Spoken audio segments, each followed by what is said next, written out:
don't need no man. Oh, you need a man. You need a man like you never knew before because Winter is coming. winter is coming. You see that? Winter is coming. No more hot girl summer, no more twerking. And see, I can hear a lot of women talking about, see, it's because of the patriarchy. Yeah, the patriarchy had a way to keep you safe. It's called a family. And it's worked for tens of thousands of years. And if you want something better, you ladies need to dream of it. And you need to figure out intergeneration and implement it. Because what works and has worked to build the world that you are so comfortable with right now is what you've rebelled against, what you've chosen to fight against. And you're going to have to build it. Well, we are live. All right. Welcome to the Mansplaining Show from the TIP Network. I am pleased to have you here, ladies, gentlemen, polite savages. We have two guests with us, so let's start with our returning champion. You want to introduce yourself? Hi, my name is Karina. Yes, Karina. And we have a new guest. Yeah. Hi, I'm Helena. So, first things first, I don't know if you're familiar with Kevin Samuels. So Kevin Samuels, who passed away this year, was a giant in what people would call either the manosphere or just men's content. And Kevin Samuels' stated mission. Turn your mic on. Is it on? Okay. That's great. I'm glad that we got that out the way. No, you can move up here. Kevin Samuels' stated mission was to first thing he did was to get rid of male delusion. So he spent like 3 years talking to men and saying you don't get beautiful women without working hard. You know, one of the famous lines is like, "You got to pick a struggle. God made you short. Don't be fat. You know, you don't need to be broke. I mean, you don't just walk in as a normal person, as a person who doesn't have attributes that women like, and say, here, I'm here for the beautiful women. Where do I line up?" And also he said, like, women, regardless, you're better paired with somebody because when you look at the math, to retire in the United States in a regular city, not on the coast, if you retire in San Francisco area, it's about $4 million. If you retire from 65 till about 86, you probably need about $1.5 to $2.5 million. And it's a lot easier to obtain that or have a lifestyle living together. Me personally, I believe in it because some of the things I spoke about earlier, well, people just dying alone is not good. I've seen it. And so first thing I want is just your opinion of what Kevin Samuels said. I'll start with you, Karina. About Winter's coming. The message? about like the man, you know, trying to like not just say think that they're gonna get beautiful women just like that. Well, not about that part. I just wanted to give you background on Kevin Samuels, but just the clip. What do you think about the clip? I mean, But you know what? We have an audio issue. Okay. okay. Yeah. Can you hear it? Yes. No. Well, they can hear us. Okay, go ahead. Can they hear us? Go. Yeah. Go. Okay. All right, so yeah. Well, I definitely think like, you know, as a pair, you know, you can be ready for more than alone, but I don't necessarily think like, you know, the women can, you know, fend for themselves. Especially now in this age, you know, you have women that can, you know, they work for, you know, to be able to buy their own stuff. Like, you know, you have single moms that unfortunately don't have like the dad there to help them along the way. So they have to basically, you know, fight and get like better themselves so they can support their kid. So you have all these reasons for women to better themselves. And I feel that now they don't have to depend on a man to do it. Even in my relationship, like a woman wants to have like their own financial support on their own without having to wait for the husband to give them money for like, you know. So how about you? What do you think about that clip? I think it's nice to have somebody, and I guess he pointed out it's winter time and you cannot be out there. I think that pop out a lot because you see the difference how things change during the winter time and summertime. But in regards when it comes about relationship, it's like not everybody needs somebody during winter time. It's just about the right partner So during those times. yeah. Well, all right. So the That right pointed person- out to me a lot, but can We you have hear to it? give a shout out to eBlack TV for a $5 super chat. Oh. All right. So first of all, my guy E Black, I was a guest on his pod before. E Black's just a super all around great guy. Thank you for the $5 super chat, my G. Does he have a comment? He just says Scotty and Grover in the building. Well, we Make are sure you look at the camera. we are definitely in the building. Uh-huh. But E Black, thank you so much, my brother. Thank you, sir. We appreciate you, man. So going back, I think you said something that's really important. Mhm. You have to pick the right person. Mhm. You have to pick the right person. And so the first thing I say is that people tend to not take into account that men are able to lie to you. We have become experts Not lying. we have become experts of telling you what you need to hear. What do you want to hear? I'm gonna tell you something. In my past, ma'am, I'm telling you, I could find out. I would talk to you very intuitively and find out what you needed to hear, and I would tell it to you. I would tell you the sweetest of sweets to make sure that you were going to at least consider me. However, of course, that's not going to work if you think I'm a troll, that it doesn't make a difference, right? If you think I'm a troll, it doesn't make a difference of what I say. You got to at least I have to have something enduring, right? But the reason why I'm telling you this is because men see through other men's bullshit, and that's why other men are important to help you see through the bullshit. Your uncle, your brother, your dad. That's why before, when you used to have to talk to a woman, when women used to have to, when dudes would come and talk to my sister, they had to talk to my dad. Mm-hmm. And my dad, when women come, I remember the first one I brought home, my mom seemed right to her. My mom talked to her, have this nice conversation with her. My mom said, okay, that's excellent. Don't ever bring that bitch to my house again. I was like, what? She's like, no. She Is that mama intuition? Hold on, I gotta wait a little because Scott told me I can't swear. Close to close. She ain't shit. That's what my mom told me. Mm-hmm. I was like, Mom is hating. She don't want. Man, Mom was so right. But also, my dad did that. So I think that a lot of times that we get into the idea that we don't want anybody telling us anything. Because it's a patriarchy. Yes, especially Patriarchy.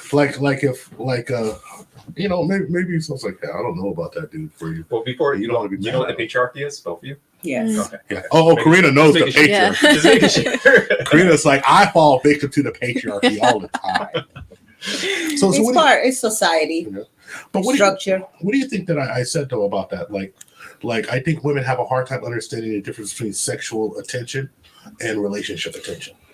I guess I'm old enough to say this. Like, I can see when you're telling me what I want to hear. Yeah. And it's up to me to buy it or not. Mm-hmm. Like, I was like, okay, let's play. If that's the game that you want to play. Otherwise, you be honest. And I know that you're being honest with me. Like, and you can see it because it's like you study me before you approach me. Mm-hmm. Am I lying? Yeah, like an animal in the wild. You're studying me. You probably came and talked to me because you already saw me somewhere or watched me. So I know you probably seen me before. Mm-hmm. So you will want to get to know me. So you will tell me something to get that information. I usually Now- say hi. I usually just say hi. Yeah, but now with social media, it's so easy to actually, you go through it and then it's like, some of it. So the question I got to ask you, do you think most women think like you, where they know that the guy has taken notice of them before and now they're trying to find some way to initiate contact? Do you think most women are like that, or like you in that sense? I mean, yes and no. What do you mean yes and no? Explain. Because, I mean, don't want to generalize like my experience on somebody else. Like I feel like depending also on the age, like, you know, you have, you know, mature, like, you know, people who are my age, her age, that have already gone through like this experiences of like, you know, dating and like being out there and getting picked up by guys. So you already kind of know what the signals the strategy are. is. But versus like a 20-year-old who just barely like, you know, it's legal to drink. She's out at the bar and like some older guy approaches her and he knows that 20-year-olds aren't legal to drink, Karina. Huh? Not in here, but in my country they were. Yeah, that's good. You're right. Yeah, so that's the thing. Like, I guess depends where you're coming from and how you were raised. That's how you learn. And I'm not gonna say that I wasn't like naive like that, because I was very naive before coming over here, and in a way naive and not, because you know I was mom at a young age, 20-year-old, and I had a daughter. So there you go. So from there you learn more. So I just want to say this. There's pros and cons from having a lot of interactions with people, right? And I think there's more cons than pros. So like, because every time you go and you meet a guy and the guy does you wrong, this is trauma. And then you take that and you put it on the next guy. Trauma. That or you like, you know, or you like put your defenses up more. All right. So if I ask you, what are you looking for? And you could tell when someone's just came out of a bad relationship, because people be like, well, look, he can't be a cheater. He can't be a liar. He can't be this. I'm like, stop telling me everything that just happened to you and tell me what you're looking for, right? You're not even telling me what you're looking for. You're telling me what you can't have. And so the more and more of that you have, the more trauma you have. And so that's why it's important to have people to help you avoid the trauma.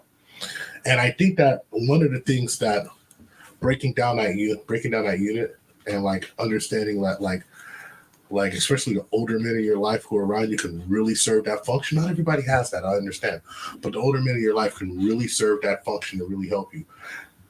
Because they'd be like, it's just person, you know, this person's full of it. Or you know how it used to be? Somebody used to go and say they want to talk to your daughter, and you used to go ask around about their family. And I know it sounds old fashioned, but I seen this happen like when I was a kid.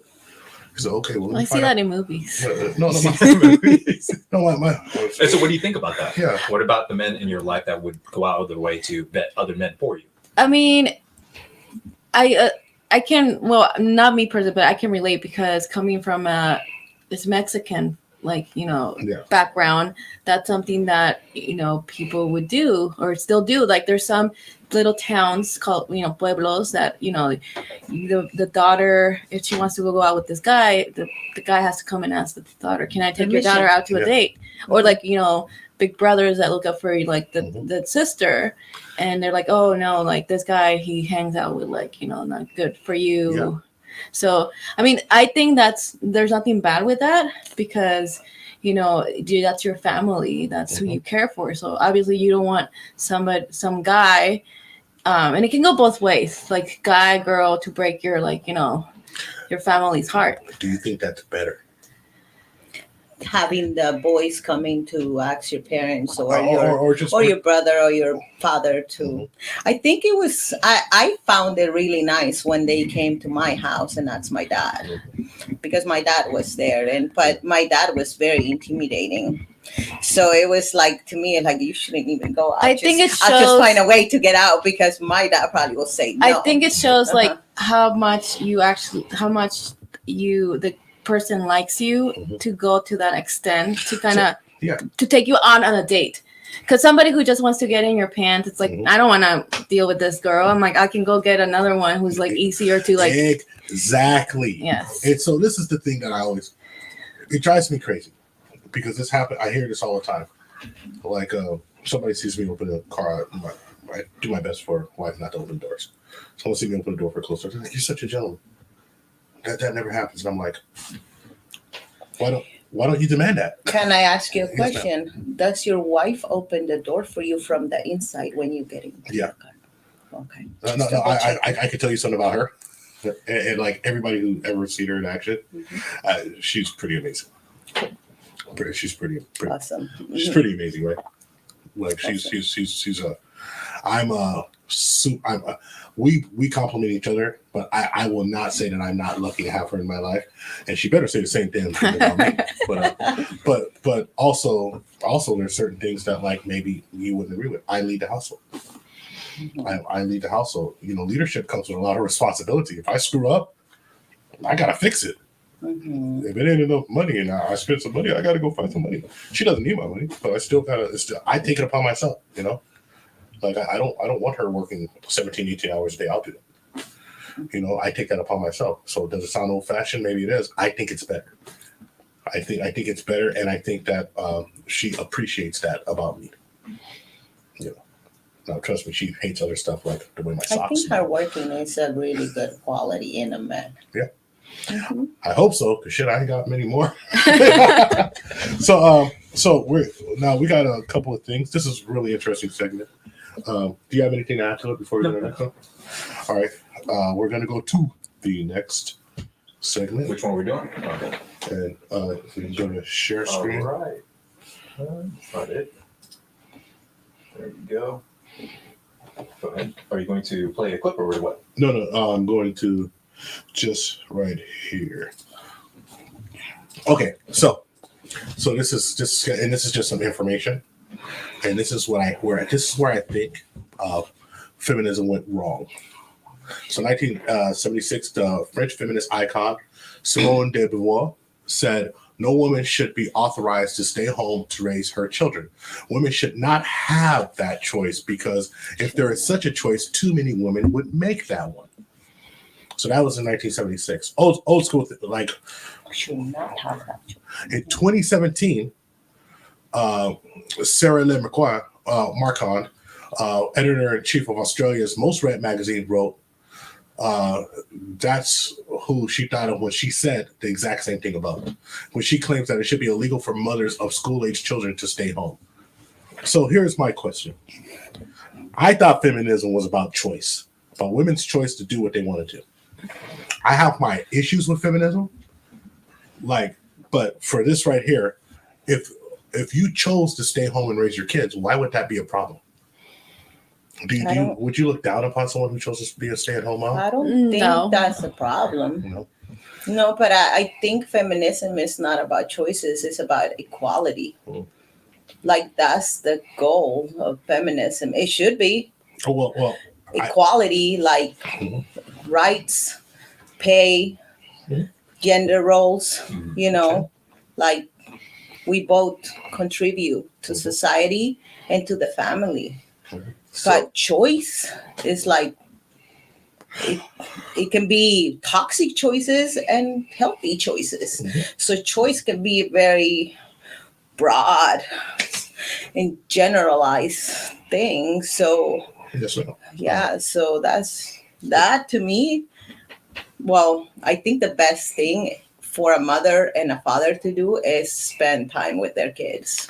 100%. I think that a mother, when a child is young, is far more important than a father. I think a child should be around a mother far more than a father. I think women are more equipped, and not saying that men cannot do it, but women are more equipped. Naturally, the baby came out of a woman. I see women who know what the baby needs, and I will sit there and just like totally fumble. I have no idea. I'm like, "You're not hungry? You're not hungry? Eat. Diaper's not changed. Diaper doesn't need to be changed, or you're not hungry." To me, like, it's broken. The child's just broke. And well, then the woman doesn't necessarily know what's wrong with the kid either if it's their first kid. Well, you learn to identify the cries, though, when you're a mother. Do you think men identify cries? I don't know. All right, so let me ask you the question. Who should stay home more after the birth of a child? Should the man or should the woman? The mother after the birth, like a newborn? A newborn, besides you taking care of of if it's a newborn, the mom.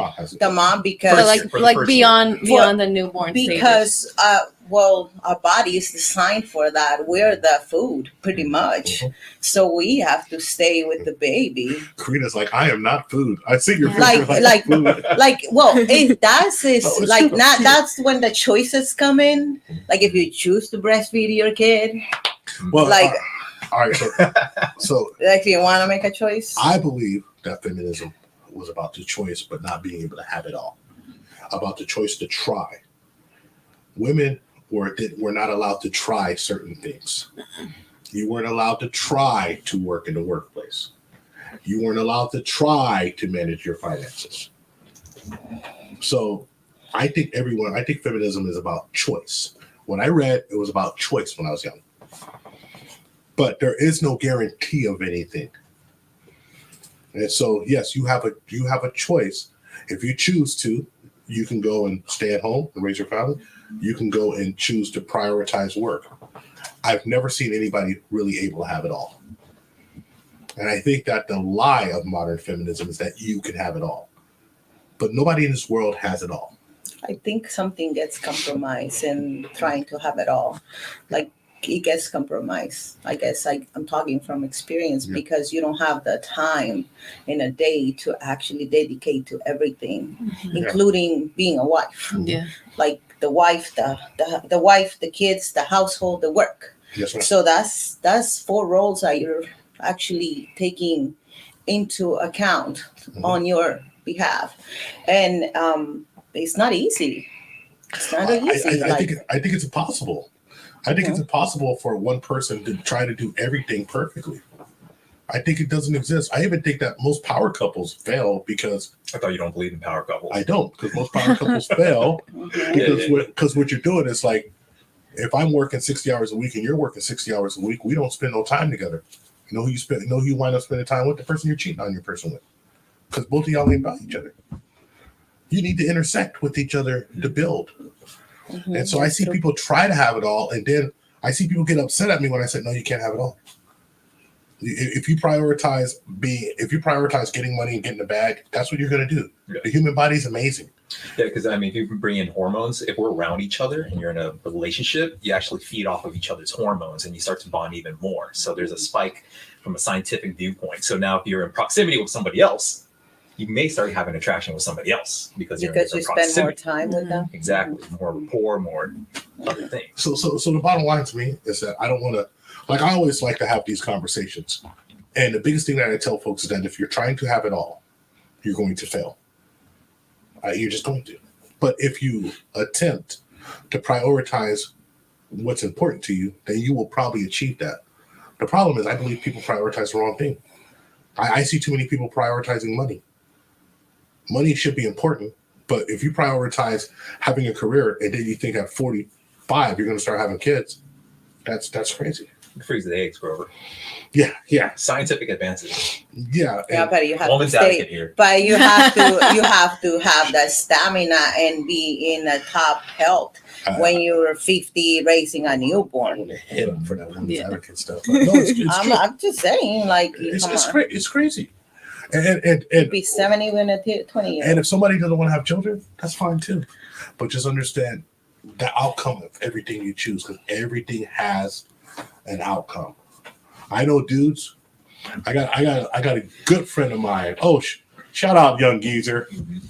I always give a shout out to Young Geezer. He's on everything. Yeah, on every video. Comments on every video. So thank you for always watching. Oh, smaller videos. Sean Simpson too. God, I gotta say hi to people. And we got a shout out to the Roma Army. Someone came here.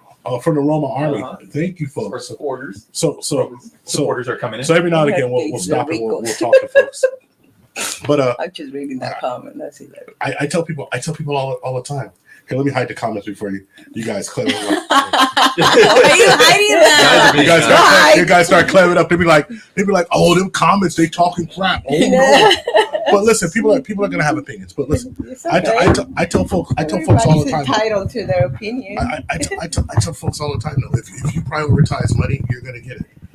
But if you think that you're gonna wait till the end to do something, just like dudes, I have a friend who did nothing but look, he had a great life as far as like having a bunch of different women. And then all of a sudden he's like, dude, I can't have money. His value to women is zero financially. You know why? Because he's paying child support for 5 kids. Well, you prioritized. Hold on.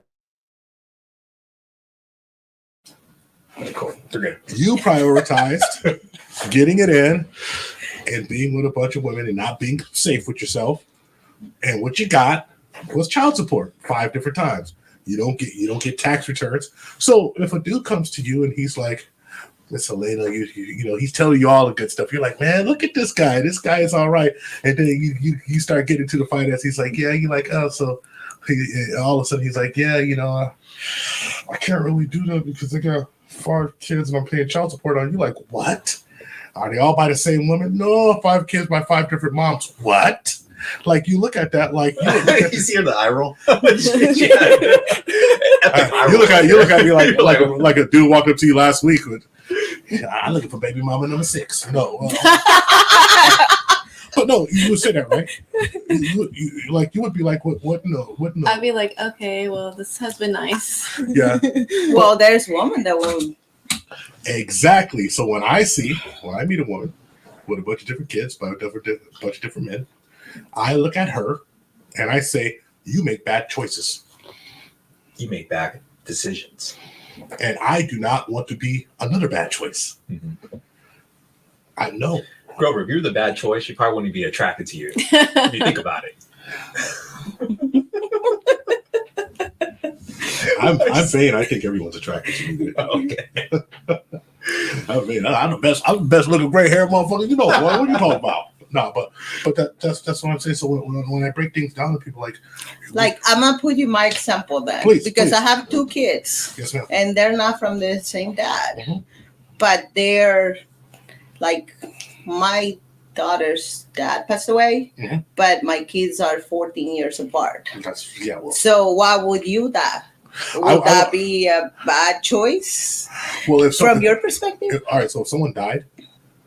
Well, recently, yeah. So if someone passed away, then you can't like hold that against someone, right?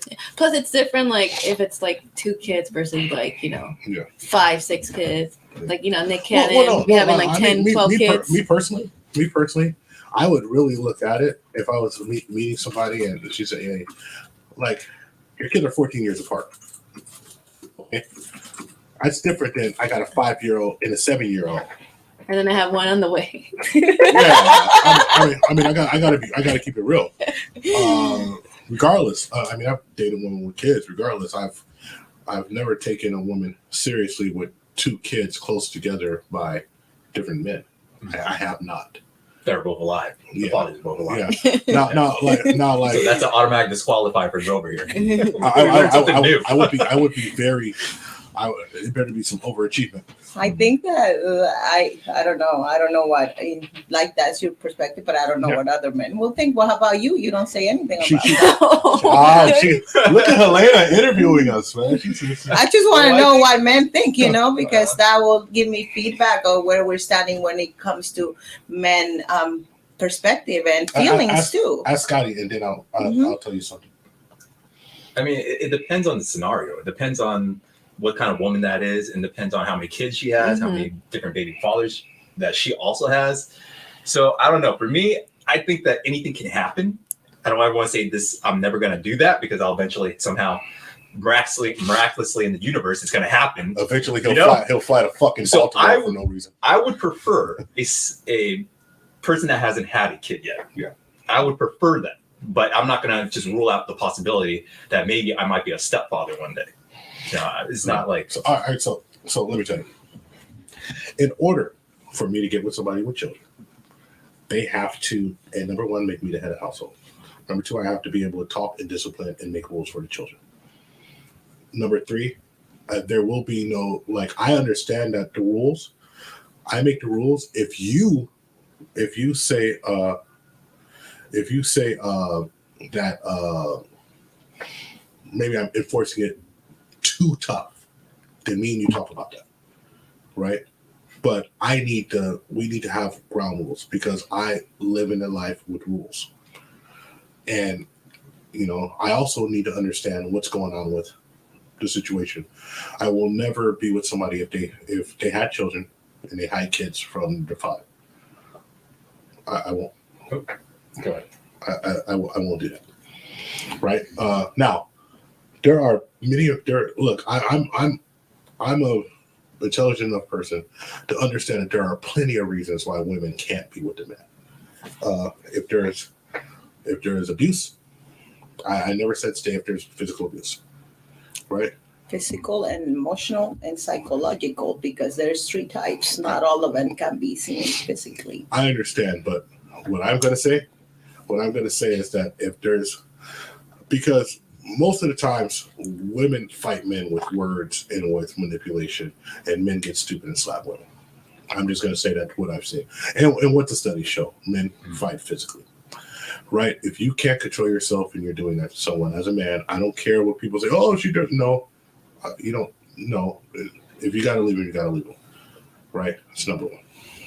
So that's just what I say. So these are reasons why I would look at somebody, because if the dude just fell apart and did not fulfill his obligations as a provider, then I understand a woman leaving him.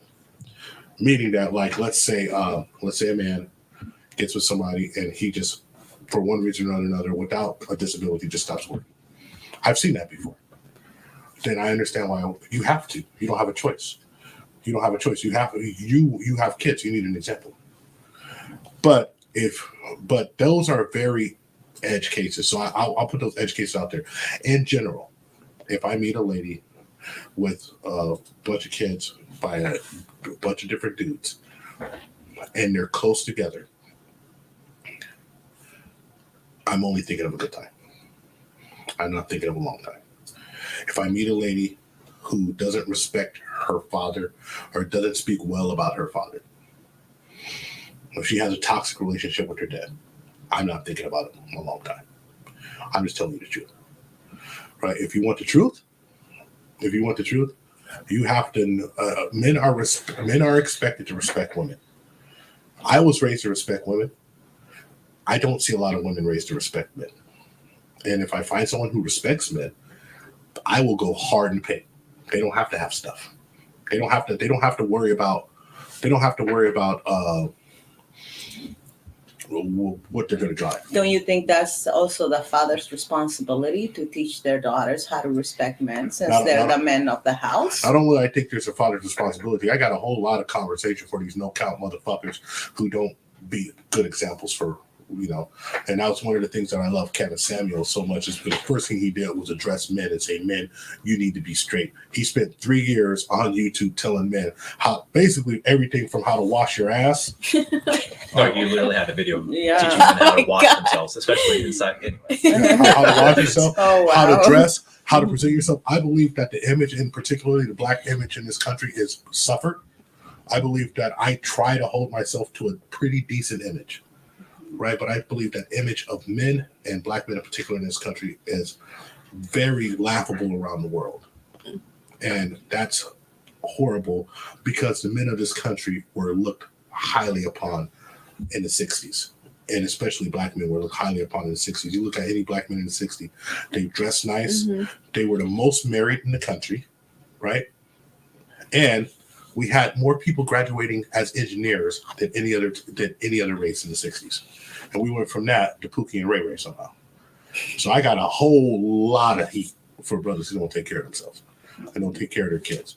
And I was raised with an example, and that's why I honor my father for his birthday every year, because he told me, it wasn't perfect, I don't say it, but he told me damn straight, you're going to be a fucking man around here, period.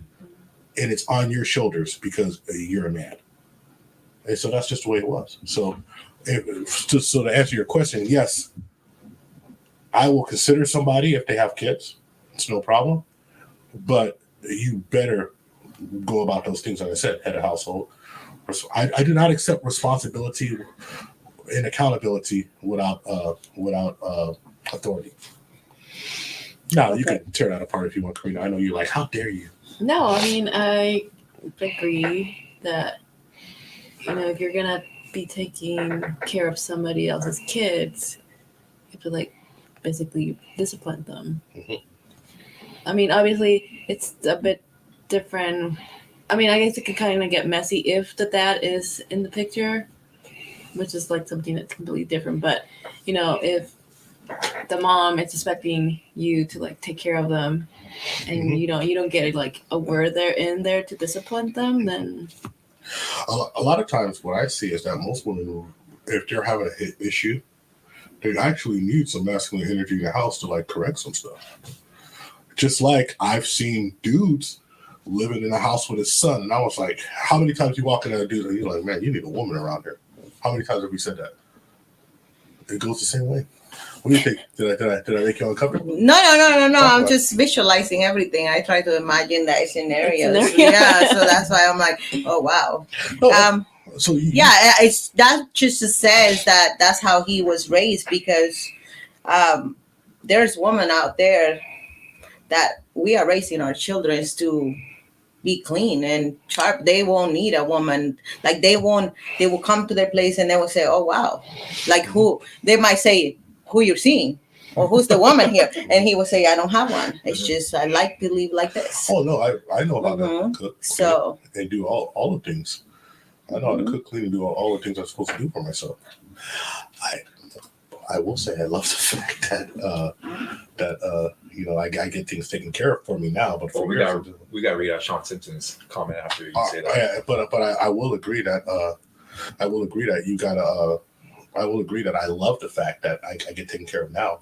I mean, and of course, there's nothing wrong with that. Yeah, it's like, you know, some women like sometimes taking care of their man, like, you know, cooking for them, not necessarily being their slave, which is different.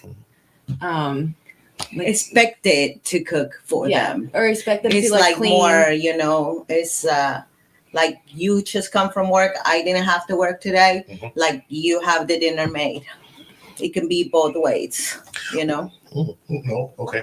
Let me read this for Sean Simpson. So he says, fathers be simping for their daughter's approval. You got to lay the law down and not apologize for it. Hey, that's true. A great comment right there. So thank you. That's true. Let me tell you something. Your parents aren't supposed to be your friends. My dad was not my friend. I didn't become my dad's friend until 3 years before my dad died. 3 years before my dad And he's died. still yelling at you. Yeah, no, he told me, hey, my dad was sick. He was sick. I think of this and it's funny, but he told me, he said, I was sick as hell. I'll still kick you. And in back of my head, I was like, damn, he might take a swing at me because he just wasn't having it, right? He was my mom's the same way. Me and my mom are friends now. My mom listens to me now. I said, Mom, why are you listening to me? She's like, I raised you right. Your dad raised you right. So I trust what we've done. But God, until like 34, 35, it wasn't like that. There wasn't no friendship between us. It was like, I'm your son. And I still do what she gonna ask me to do, period. I do what my wife's mom asked me to do, period. She's older than me. So when you were saying that so if you were in a relationship with somebody and you guys have divided house responsibilities, if the guy was making a lot more money than you and you're making the money that you are currently right now, would you still expect that same level of responsibility being divided up? And You're talking about two households? No. With you and another man, right? So he has a lot of money. He's making a lot of money. In fact, he tells you can actually reduce your hours. Okay. Would you still expect the same amount of household responsibilities for that man? Yes. I don't think he can though. Because if he's working so much, at what point he's gonna do that? I'm gonna agree with you. Oh, there's a disagreement between the ladies. I mean, no, I'm just go for it. You go first. The money doesn't make a difference. Of course, like you said, if you're like, you know, I'm not gonna say like, you know, if you've been working like, you know, 10 hours, 11 hours that day, I'm not gonna be like waiting for you to get home and be like, take out the trash, because I know you had a busy day. But I mean, you know, during the day that you have free time, I actually think you work. I actually think taking out the garbage is a man's job, so I would just take out the trash. Well, just an example. I mean, if you come after like, you know, a long day of work, you do it, I'm gonna be like, oh, thank you for doing that. Yeah. But like, you know, if you're during your free day, like if there's stuff to be done around the house, it's like I expect you to help. All right, so let's set a hypothetical for both of you. Both answer. All right, you get with a guy, and this gentleman makes, let's say he makes enough money that he tells you, Elena, I only want you to do what you want to do during the day. So just look, if you love your transporter job, you know, you love your job doing whatever you're doing, I want you to take time and reduce that to as little as you want. But I want you to whatever your passion is, I want you to do that for a few hours a day. Then I need you the rest of your time because I'm not going to be home a lot. I have certain things around the house that I like are non-negotiables for me. I really need you to do that. But the trade-off is you're not going to deal with anybody you don't want to deal with because I got you. And I'll say the same deal with you. Would you take that deal? I mean, I guess. Why is that hard? Would you take that deal?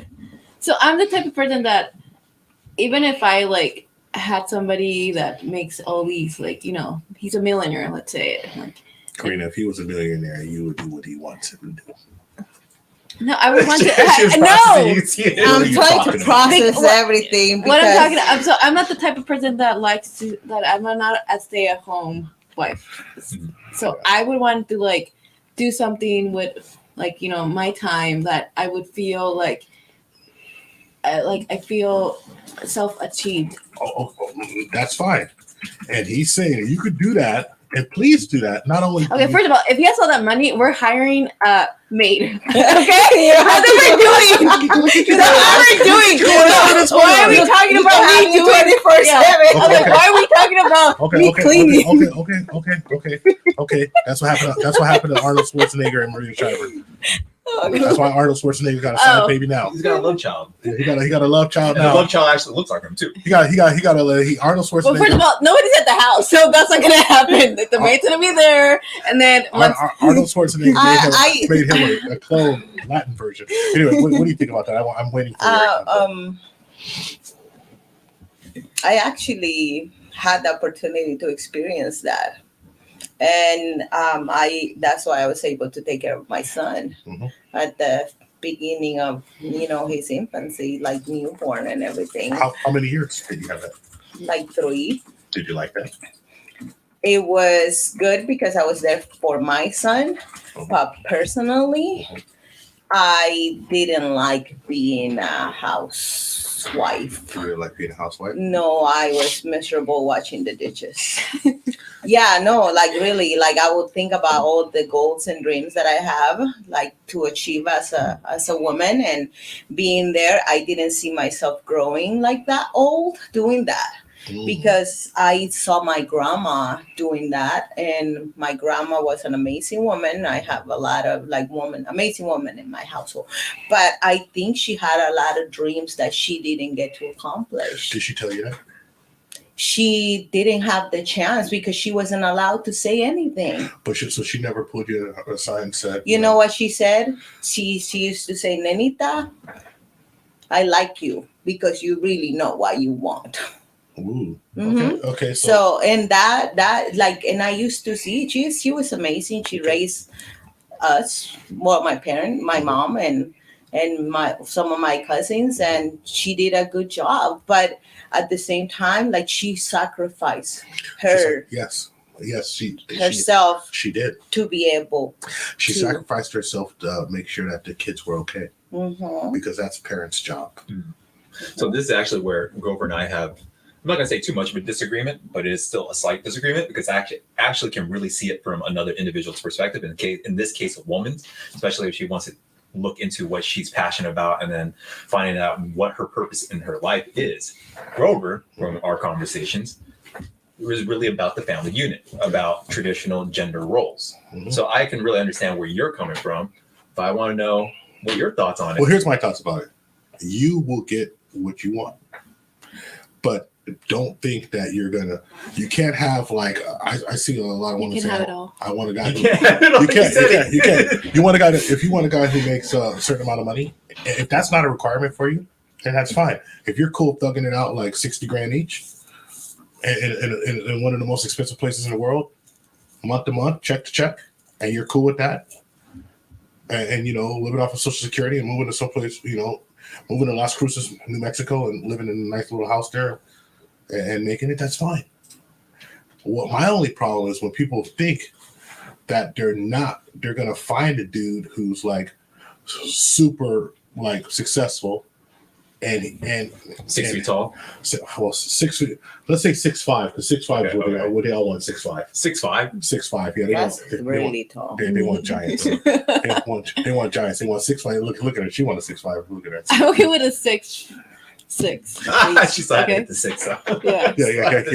That's really tall. 6'5". 6'5". So high mid six figures. So like $250,000, $250,000. Just not too much, not too little. Jesus.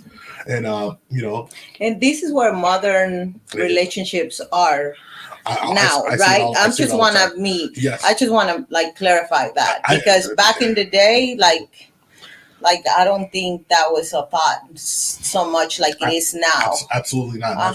That's one of the reasons why. That's one of the reasons why I like having you here. Is because absolutely, like men weren't even expected to look great. Like it's a new thing that men are supposed to look good. I just think men are more attractive, like without too much trimming. No, I'm sorry, but I also work at the gym, and those dudes, I'm sorry, you don't have hairs on your armpits. You're just not attractive to me. I don't know. I don't know if that makes. I like manly men. Well, there goes our manscaping. Yeah, I like that's there we go. I like manly men. Manly looking men. Yeah. Now it's like. We have a lot of competition as women now because now we have, Well, explain. What do you mean competition? Yeah, I'm like, in the case that now it's like we have all these genders and transgenders, and now there's gay men, there's bisexual, and now it's like but now it's like more open. Yeah. Well, that's like if we're talking about modern relationships. Yeah. Well, let me let you in on a secret. That guy who you're competing with, who's also looking at like maybe another man, he wasn't interested in you anyway. Mm-hmm. He was just hiding. Yeah. The term is in the closet, Grover. No, well, but he was hiding it. He's hiding it from himself, right? Mm-hmm. I don't believe that. I personally believe that nobody should hide from themselves. Be who you are, and deal with whatever you have to do with who you are. Deal with whatever. Like if somebody wants another man, that's fine. Do your thing. I always thought it was a lot more women for me. And when I was young, I was like, that's great. Thank you. Go over there. Go over there. You make too much money. But now it's not that either for you guys. I mean, I will say that the modern dating dynamics are different. Way different than it was even a decade ago, right? Yeah. But I will say this and say this honestly. When it comes down to it, and with the whole juxtaposition of everything I try to tell people, is that you're going to get what you go after, right? And if you like a manly guy, then you're going to get a manly guy because you're not going to go after the little soy boy, right? You're not gonna go after. You're not gonna go after the guy who's like he comes up and he's like, "Excuse me, yes, can I have an almond milk latte?" You're not gonna. Talk some girls like that. Yeah. That's usually their plan. People look at me. I drink black coffee. You think I want a man that wants an almond latte with?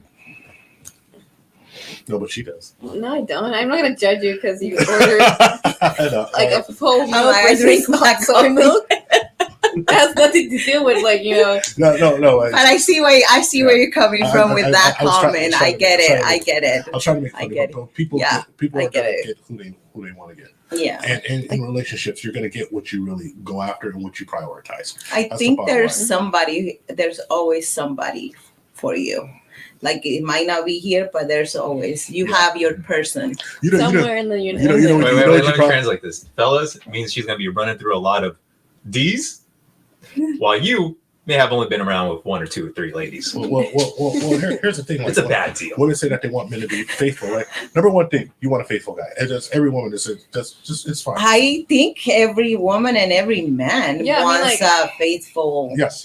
wife or a girlfriend, and a woman wants a unless you're into poly, then okay, that's a different story. That's another thing in relationships now because I have learned so many concepts now. It's like I have to Google what that meant. I was like, what the heck is this?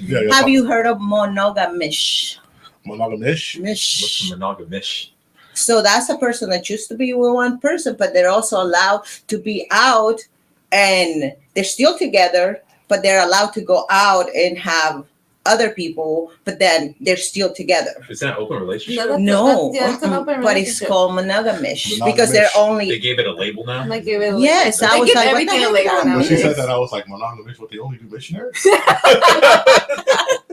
I was like, I what's going don't on? know. I just have to Google it because I was like, one thing is monogamous, but then Yes, that that's one just ended like a up with that modern ish. label. Yeah, yeah, say they just- open they just- relationship. Yeah, everyone wants to feel special nowadays. Yeah. That's the problem. All right, so It's like everyone can't be special. But anyway, so look, I think we all are special.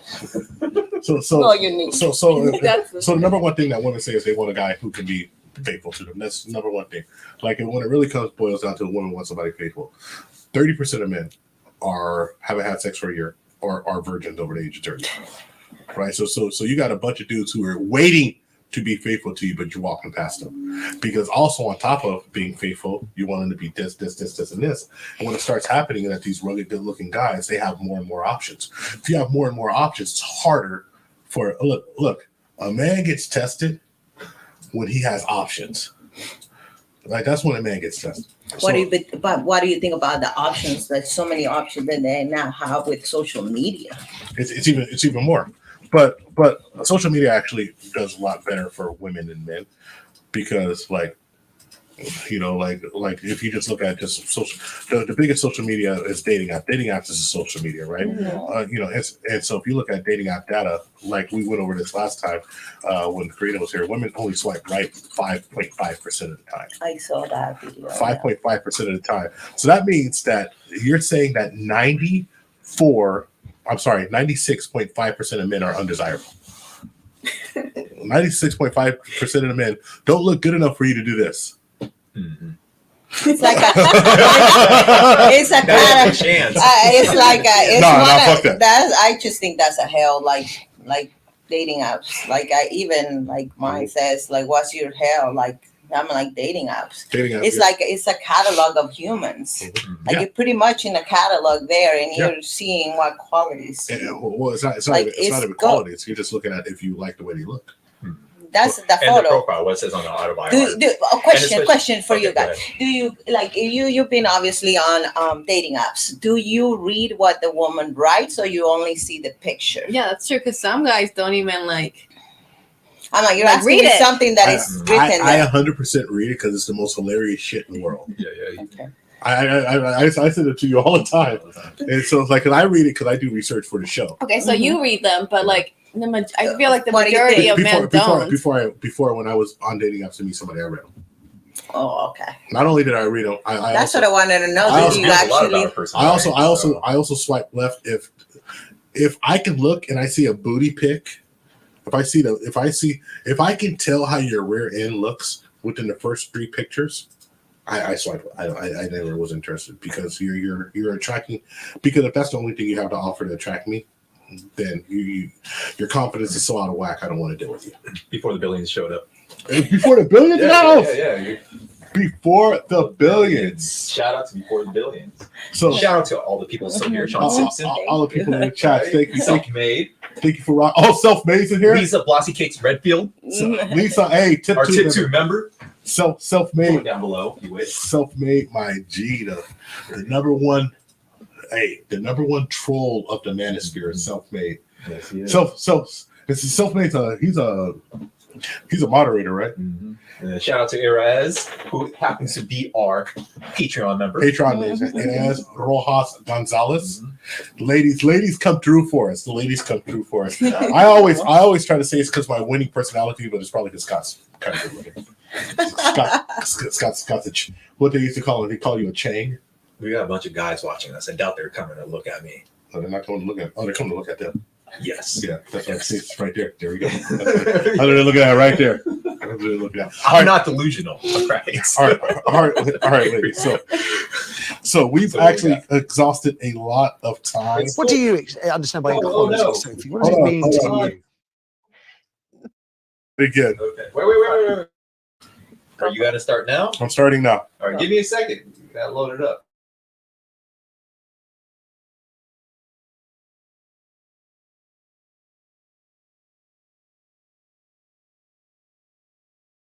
it equal pay across the board? Is it something more than that? I think equality is better for everyone. I Yeah, think, okay. and I'm really delighted, I love my job because it's an optimistic and a hopeful job, which is about creating more choices for people. I'm interested in people being able to have different choices and having equality of outcome. Aha. Well, so you're going to have choices and equality of outcome. What if people choose different things, which is what they've been doing in Scandinavia? So the Scandinavian countries have moved more towards gender equality than any other countries, and the personality differences in Scandinavia have increased rather than decreased, and the proportion of women who are choosing STEM fields has decreased rather than increased. So as cultures become more gender neutral, the number of women who choose STEM fields decreases. What do you mean not by STEM increasing. fields? So science, technology, Engineering. engineering, and mathematics. I So think if you let actually- men and women make their choices, what actually happens is that they specialize in different situations, they and you not- don't get equality of Could they outcome. not have been programmed to have those views from the moment we raise them and give boys?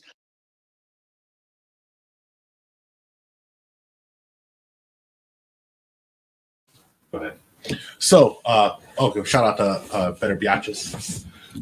Shout out to Nika.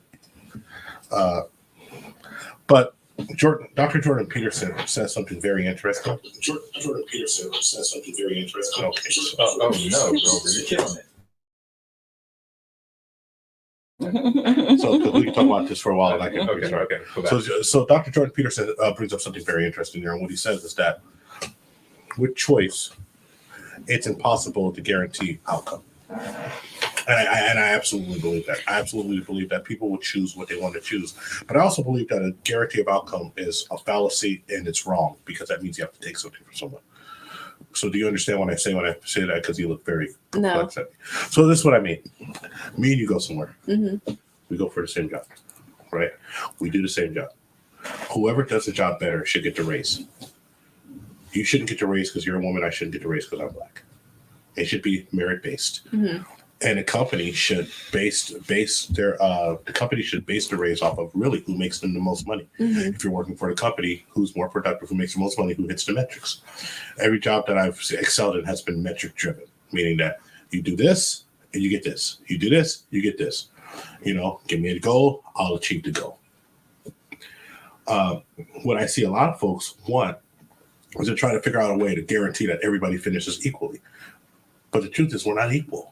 And when I say we're not equal, I mean just person to person. Person to person. We have value as human beings. We have the same value as human beings. But my value may manifest itself in a different way than your value or Scott's value. For instance, I make music really well. I've been doing it since 97. So most people haven't even been alive that long who listens to us, our demographic wise. Scott is probably, I'm gonna say hands down, probably the best editor as far as videos go, self-taught and a master. I don't think anyone does a better job with the videos than Scott does, and he gets compliments from people who are huge YouTubers. They notice his work. And Scott's thumbnails that he makes get selected about 30% more than an average thumbnail on YouTube. Was it 30% or was it 20%? Well, for the viral videos, it's like 11 out of 100, and usually those are viral video numbers. So yeah, so it's good, right? Yeah. But so Scott's value is different Mm-hmm. than mine. Scott's expertise is different than mine. We both have value as a human being, but he's excelling at something different than me. But if you guys were placed in the same kind of job, that's where the value comes from. You guys doing the exact same thing, and depending who does it better, that's who gets. That's what you get. Yeah. That's what you get. What I see now is a lot of folks saying, well, I mean, we can say that with NBA players, right? Yeah. Like they do the same kind of job, but one brings more people in the seats gets more than money. the other. Mm-hmm. So they get more money. Whoever, I mean, nobody would say that Steph, everybody knows Steph Curry right now. Nobody would say that Steph Curry is the same as Kings and Dreams is in here. Oh, Kings and Dreams. What's up, Kings and Dreams? Nobody would say Steph Curry is the same as like a bench warmer. Steph Curry is a sequel, it's a needle mover. So when I see people say they want the equality of outcome, that it's impossible. You should have opportunity, and what you do with the opportunity is yours. Mm-hmm. And I see people who make the most value of their opportunities, immigrants who come to this country. That's why I see make the most value of opportunities. I see people come to this country who can't speak English, who start off at a fast food restaurant, and then 10 years later, they have a job that's making a middle-class job and have a house. So they have the same opportunity as somebody who's here who doesn't do it. Mm-hmm. They probably have less. They probably have to work harder if we want to be honest, right? So should they have the same opportunity should they have the same outcome as somebody who didn't work as hard as them? No. So whenever I hear equality of outcome, I think it's a fallacy. I guess you can think about that they're using the wrong wording.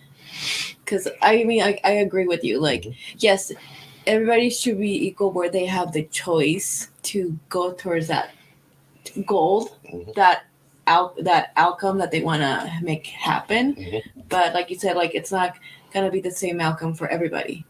So like, you know, me and you can be working in the same job. I might have skills that I'm better at versus you, and same thing. And whoever does the job better and for what the company wants should get the promotion or whatever. Yeah. And that has nothing to do with me being a woman, you being a man, me being Latina, you being black. Performance. It's more like performance. So now we've taken this, and that's a very micro understanding. Right? We've all made this a micro understanding. Let's make it a macro understanding now, right? Because we're all agreeing with each other. Make it a macro understanding. To this point, yes. Right? To this point, we're all agreeing with each other, right? There is no way that I can guarantee that women go into STEM.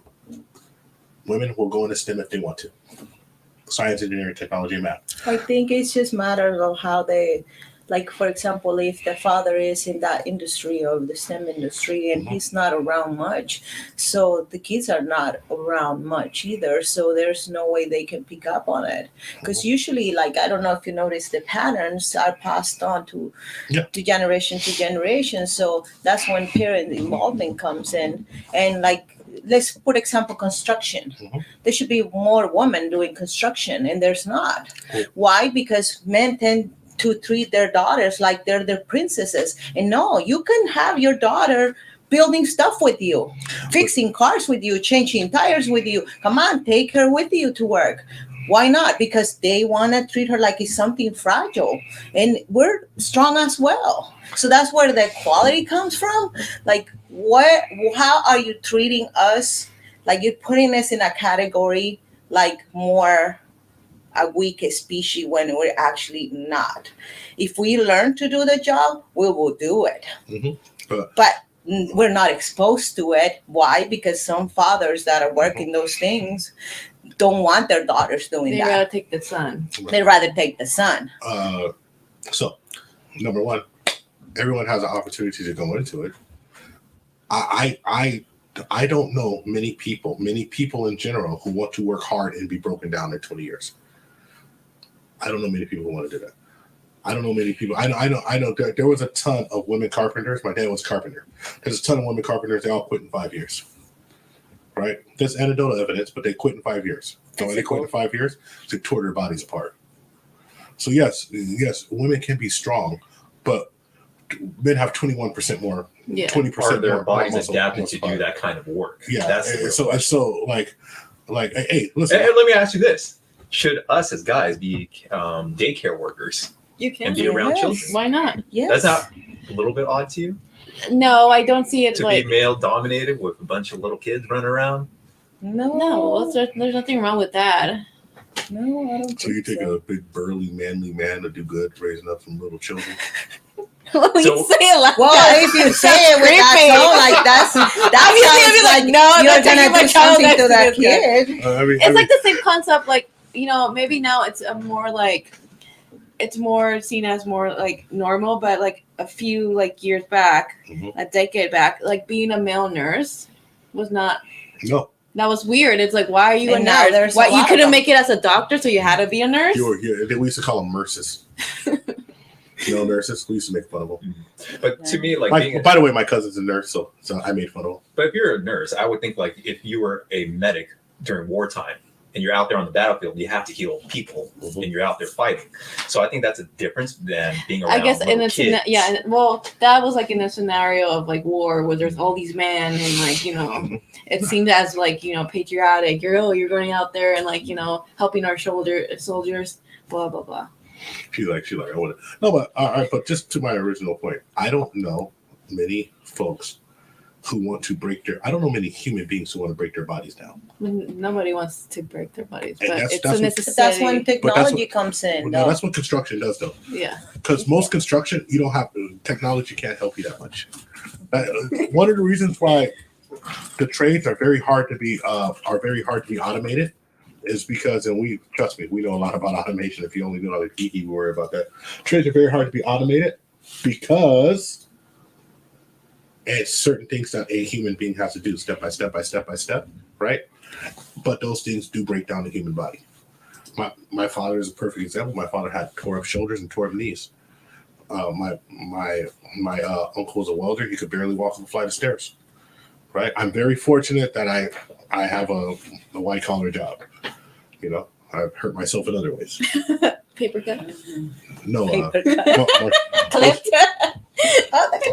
So that's that thing. Now, I'm going to open up my computer and stop. But it's also another thing to add is that from the studies that show, I'll try to.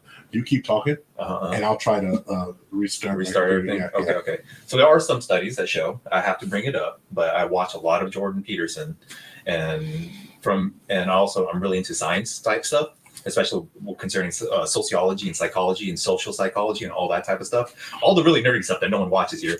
I do watch George Peterson. So I like that, man. So it shows that most kids, when they're younger, boys will go after towards more mechanical things. They like to manipulate objects. Girls tend to like to play house, and they like to go and play like little kitchen and do more things that are more people oriented. And so when it shows that women go into STEM fields, science, technology, engineering, and math, what they do is they become actually management in those fields because that's more people oriented when they're managing other people. So it's not like men are telling their daughters not to go and explore these things. It's just naturally inclinations for women. Oh no.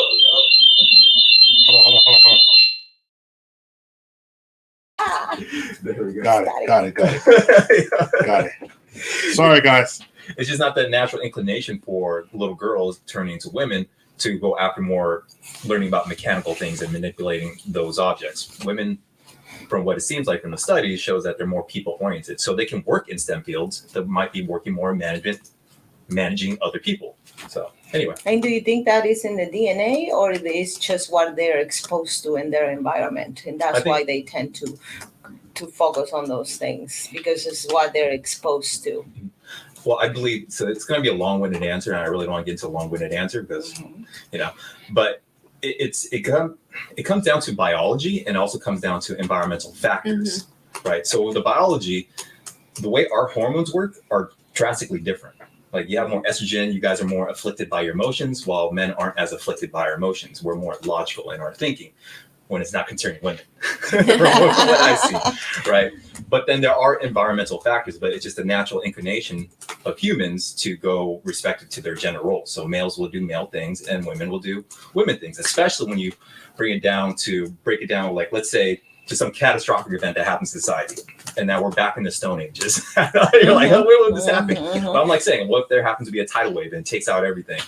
Men will go back to building buildings and hunting and doing whatever they can, re-erecting the electrical infrastructure to maintain power again. While women will be there taking care of the kids, taking care of the sick, taking care of more like the domestic needs. It just makes sense from when you're breaking it down for our own human specialties between women and between men. Karina looks like she's going to say no, but I I think it's like, okay to be different. It's fine that, I mean, obviously, me personally, I'm not going to be out there like trying to make some light thing happen. So, but the thing is, Karina like, don't be building shit. Karina said, I ain't building. But but it's good that there would be like, if a woman wants to go and do that, okay, go right ahead, and like, we're open to you coming to help us. That's where the equality comes in. Not like saying like, no, let the man handle it. You go back to like, taking care of the kids. Oh, let me get a shout out to Uncle Guns.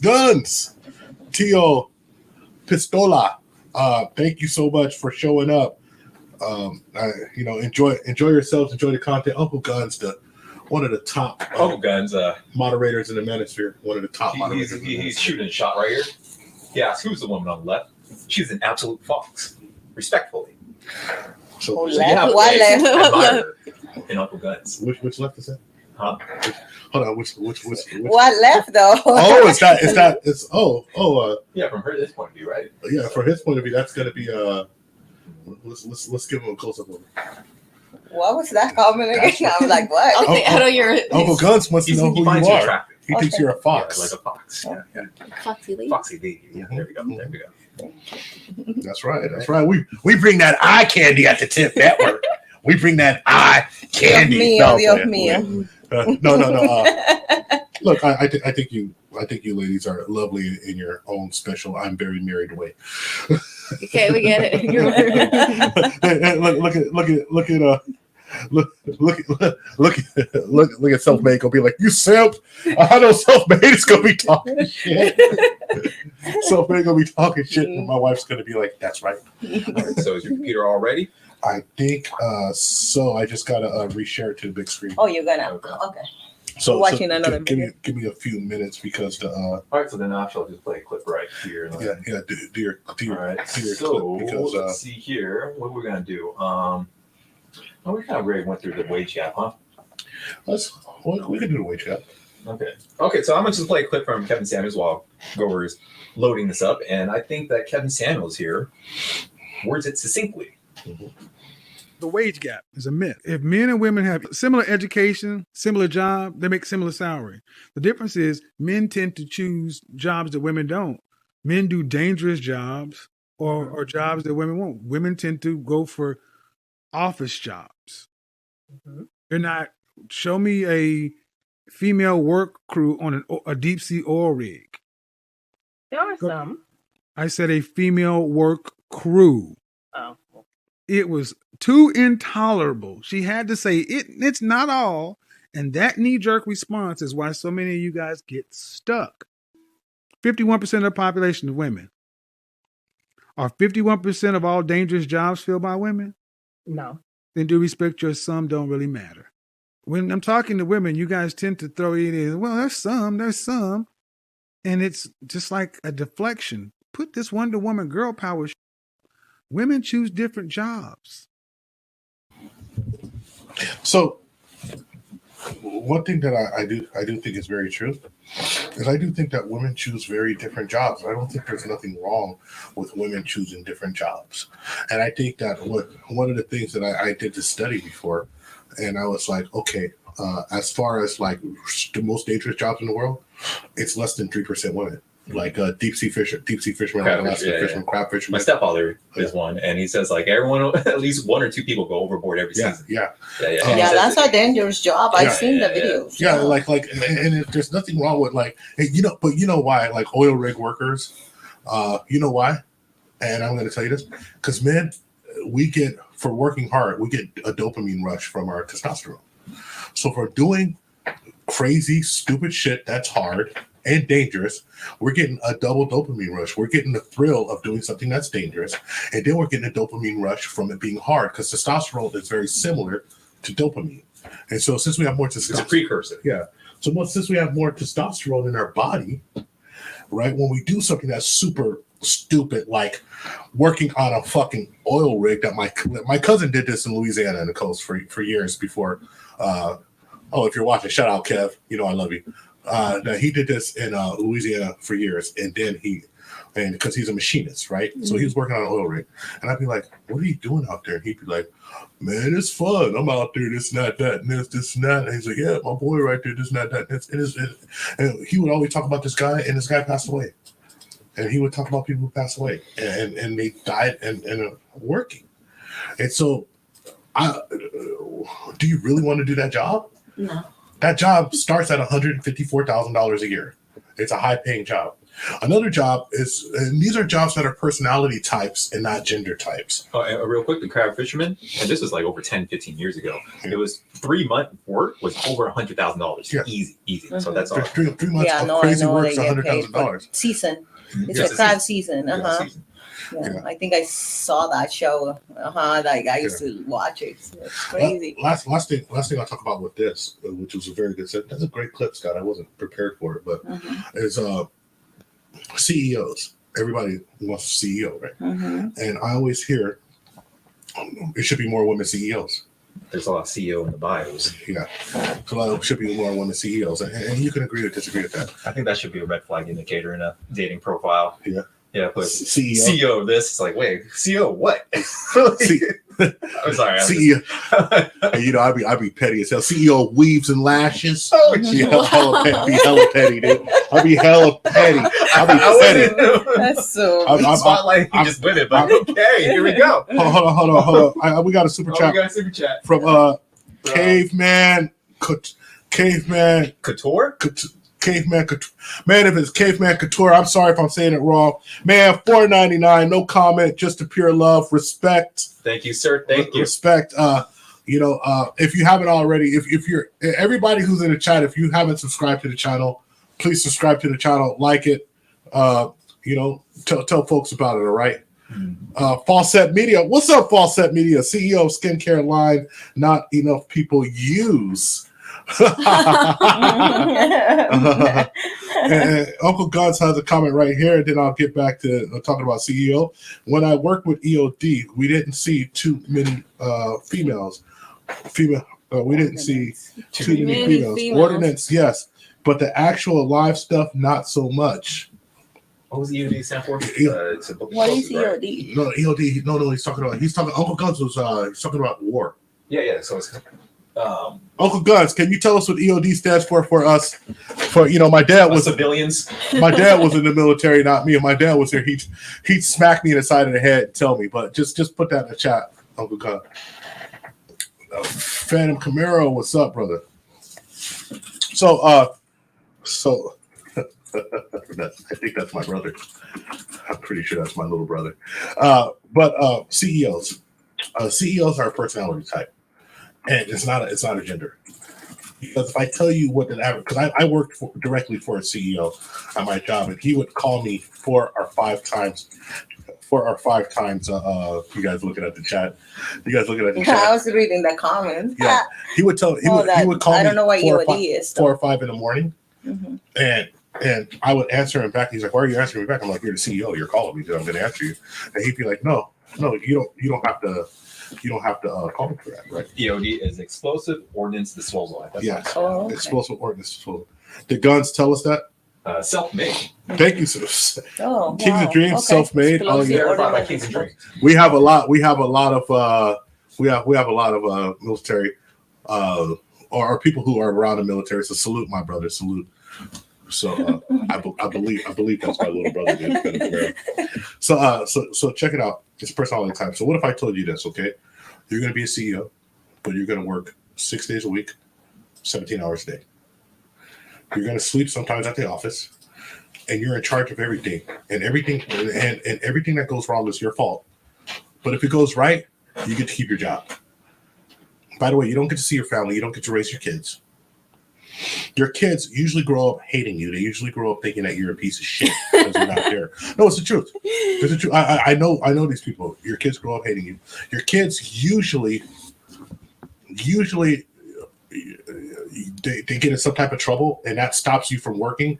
And then when you see people retire and they say, "I want to spend time with my family," it's because their son got in trouble or somebody got in trouble, and they need to spend time and straighten them out and try to make it up. So they take him to Europe or something like that and put him in a boarding school or something like that, and they spend time with him. Is that a job that you would want? I don't. No. Personally, How about you?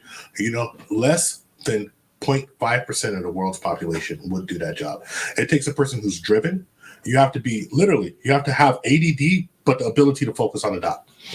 So you have to be all over the place because you have to deal with this, and this, but focusing on this and fix this, then zoom back out. It's just people can't do it.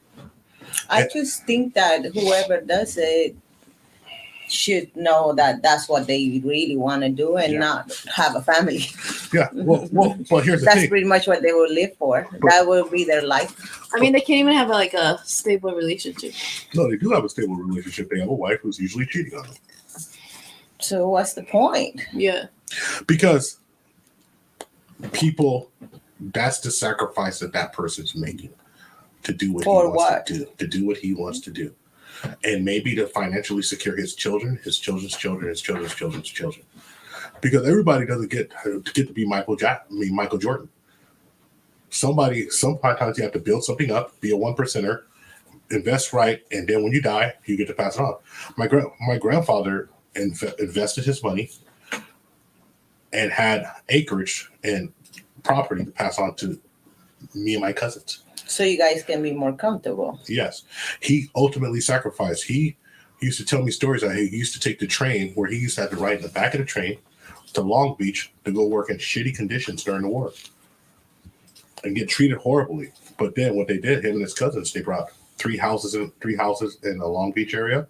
And when the property went up, they sold the houses and brought property back in Texas. So, okay, like I get it. It's a sacrifice. He wasn't It home. is a sacrifice, Yeah. but is it worth it? So where is it worth that sacrifice from our ancestors per se to actually have sacrificed all that so we can have that kind of population that we have now? Yeah. You think? Yes. The Yeah. way the society is The way going? the society is the way it is now because there's not enough families together correcting people. Mhm. And also, honestly, And I have to agree with him. And I come from a more liberal person, from a more liberal mind frame too. but society is the way it is because of the lack of real families. Yeah, the nuclear family is disintegrating. If I would literally, and I'm very particular to the Black community because I'm Black. Obviously. Are you? Are you? I'm Black, even though my wife's Mexican, but I'm particular to Black people, right? I would sacrifice almost everything I could think of if I can just see Black families stay together, because I know I mentor so many young men who need men in their life. It's crazy. I mentor so many young men who just need to look at a man and just say, holy shit, this person can do something. So what do you think is the reason why families are not sticking together nowadays? Because people break up for like, I think the only reason, if you have a child, the only reason you should leave somebody is because you're getting beat. I mean, I think Abuse. you're getting Abuse, Emotional, mental. abuse. I think physical. that if you're getting abuse, you should leave somebody. I think that I think that everyone's a damn fool if they think that their mom and their dad didn't step out and have a relationship. I think that if you just look at it logically, that a dude cheating, right? I'm not saying that he should be able to come back and just snuggle up in the bed like, hey, baby, I cheated. No, get your ass on the couch or get your ass in a Hey, you different know, room. if it was Allende, he'd try to bring. Stop, because Allende is polygamous. But Yeah, go ahead. he's a good friend of ours, but he's polygamous. But no, that's why you had so many parents with separate beds. You see grandparents, it was very common that they had separate beds. You know, they didn't sleep in the same bed. And maybe separate rooms. But they I kept thought they did that because they snore. no, they kept shouldn't be snoring. Well, I wouldn't be You in the same tolerating room. Mhm. You in the same room and you snore. No, because mom was like, listen, or dad was like, listen, it's not like that anymore, but we're gonna stay in this house. We're gonna solve the problems in the house. We're gonna stay together so our kids won't be pieces of shit. And now we have a lot of dudes. How many dudes have you come across? Fun fact: I'm a love child. Yeah. All right. So from what Grover is describing, I actually do understand, like, because I've experienced it. So anyway, go ahead. So like there's too many Broken dudes homes. who have feminine traits, who react just like women when something happens. And when I say just like women, I'm talking about overly emotional. We're not supposed to be overly emotional and flip the fuck out. Like, Why are you laughing? because I'm telling the truth. As a man, you're not supposed to flip the absolute fuck out when something happens. You're supposed to sit here and say, okay, let me So calm myself down. I laugh because it's funny, but what do you think when the woman is the one that keeps the composure and like she's the one like, okay, like things are going into disaster, but she's like the one that, okay, calm down and we fix this. Okay, so So what do you think about that? Is that a manly? I think Is that a manly characteristic on a woman? I think that it's masculine in a lot of ways. I think it's masculine in a lot of ways. I think that it's very good to have a partner who's not going to flip out on you, and I think it's very good to have somebody who's formidable for you, whether it's a man or woman. So I'm not saying that a woman doesn't have the ability not to flip out when something happens. I'm saying that that's a trait that you have dudes. When I say flip out, I think you're missing my point. You have dudes who get in an argument with a dude and they shoot the guy because they can't take somebody stepping on their fucking Jordans. You put all swear words in a span of 10 seconds. Oh shit! Thank you for that. You know how long it takes you to edit those stupid swear words out? But I'm telling you, you have people who shoot each other over Jordans. Mm-hmm. You have a dude who I've seen dudes get into it over each other because the guy got out a female that the other guy liked, and this guy didn't even know he liked the female, and dude bopped him in the back of the head with a bat because he was shining too much. These are traits. These are things that if you had a man when you were a kid, and these are all the dudes who didn't have their fathers in their life, put you aside and say, hey son, check this out. You're going to get shot down. You're going to get hurt. You're going to lose. There's no fifth place trophies, and you got to chin up and keep going. And that's something that a lot of dudes need. So that's why when kids come to me for martial arts and they say dumb shit like, I'm gonna space out. I'm not gonna run today. I say, cool. You're not gonna run. You're gonna hold a push-up position for an hour a day, or you can run 5 laps. And then I look at them and say, I'm not your friend. I'm your coach, and I don't care about your feelings. Run your ass. And you know what they do? They run. And now the kids who I dealt with that when they were 9 years old, at 15 years old, they respect me and they have more respect for themselves because I looked at them and said, just so you know, you're full of shit and I'm not going for it. And There's another one. Wait, what? She was counting the swear words. I really did my best to space it out. You should see, but at least I waited till the middle. Yeah, I didn't do it up front. Okay. And so that's where a man is actually really good in those roles, because a man will have more authority and be able to discipline kids. Like just from what I've seen, and maybe you guys disagree or agree, is that men can bring the discipline a lot harder than women can. There's more structure, more rules, more. Well, all I know that we respected grandma. Yeah, I go like. Also, I think again it goes back to like your roots, your upbringing, Because like, we will see chanclas flying and you do not talk back, and you know what I mean. Like it depends on the background. I think I never had the opportunity to even think about disrespecting my grandma, because my grandma, she would get to switch, but my grandfather always got the thickest damn switch you could find, and my grandma got the little cutter switch. I didn't know which one was worse, but my grandfather would break a tree off on your butt if you get out of line. I think that's why it's lost nowadays. It's not about physical violence. It's more about the respect to have from our ancestors or the adults now. I think that is getting lost. But at the same time, it's because like supposedly we're evolving, but this evolution tends to like going backwards now. Like we're devolving. It's like, I guess too much technology is doing the thinking now. I need to get my charger behind the green. Pretty much. Well, what I was gonna say is like basically Twitter shows that we are definitely devolving. Yes. Like we are still attuned to our animal instincts and how we act like 10,000 years ago. So there's certain things that we try to embody the ideals that we have evolved further. But from what I've seen from the social media, and I'm sure the audience can agree, we're still pretty much pretty primitive in certain ways. In many ways. I think we're primitive and we devolve, but we are allowed to get away with more than we should be allowed to get away with. Well, because back then there was more danger. Yeah, so more things that could take you out. So now we have stuff. Now they have to. Ben Shapiro. Okay.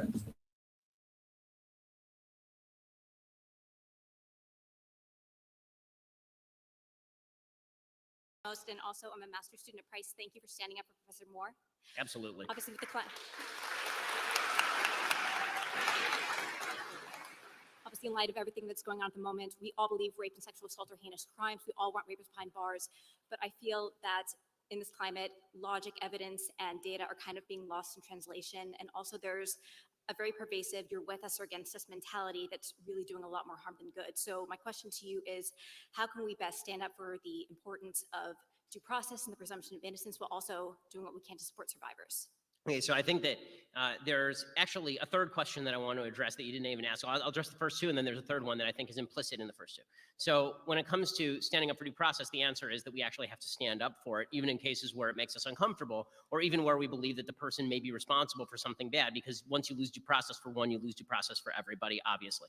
When it comes to standing up for sexual assault survivors, I think the idea that we ought to take everybody's first account with the respect it deserves means not dismissing, not downplaying, but it also means asking the proper questions in order to get at the truth. That doesn't mean intimidating people. It doesn't mean calling people liars without evidence that they're lying. It doesn't mean mocking them, obviously, God forbid. It doesn't mean doing any of those things. Now, I've throughout the Christine Blasey Ford thing, I keep saying over and over and over, I'm not calling her a liar. I'm not mocking her. I don't know if she's lying. I don't know if she's telling the truth. I don't know if she's misremembering. I don't know any of that stuff. All I know is that due process requires such and such to happen. Now, the real answer in the end to a lot of what's happening, and here's the really unpopular part with the left. The left destroyed traditional mores with regard to relations between the sexes, destroyed them wholesale.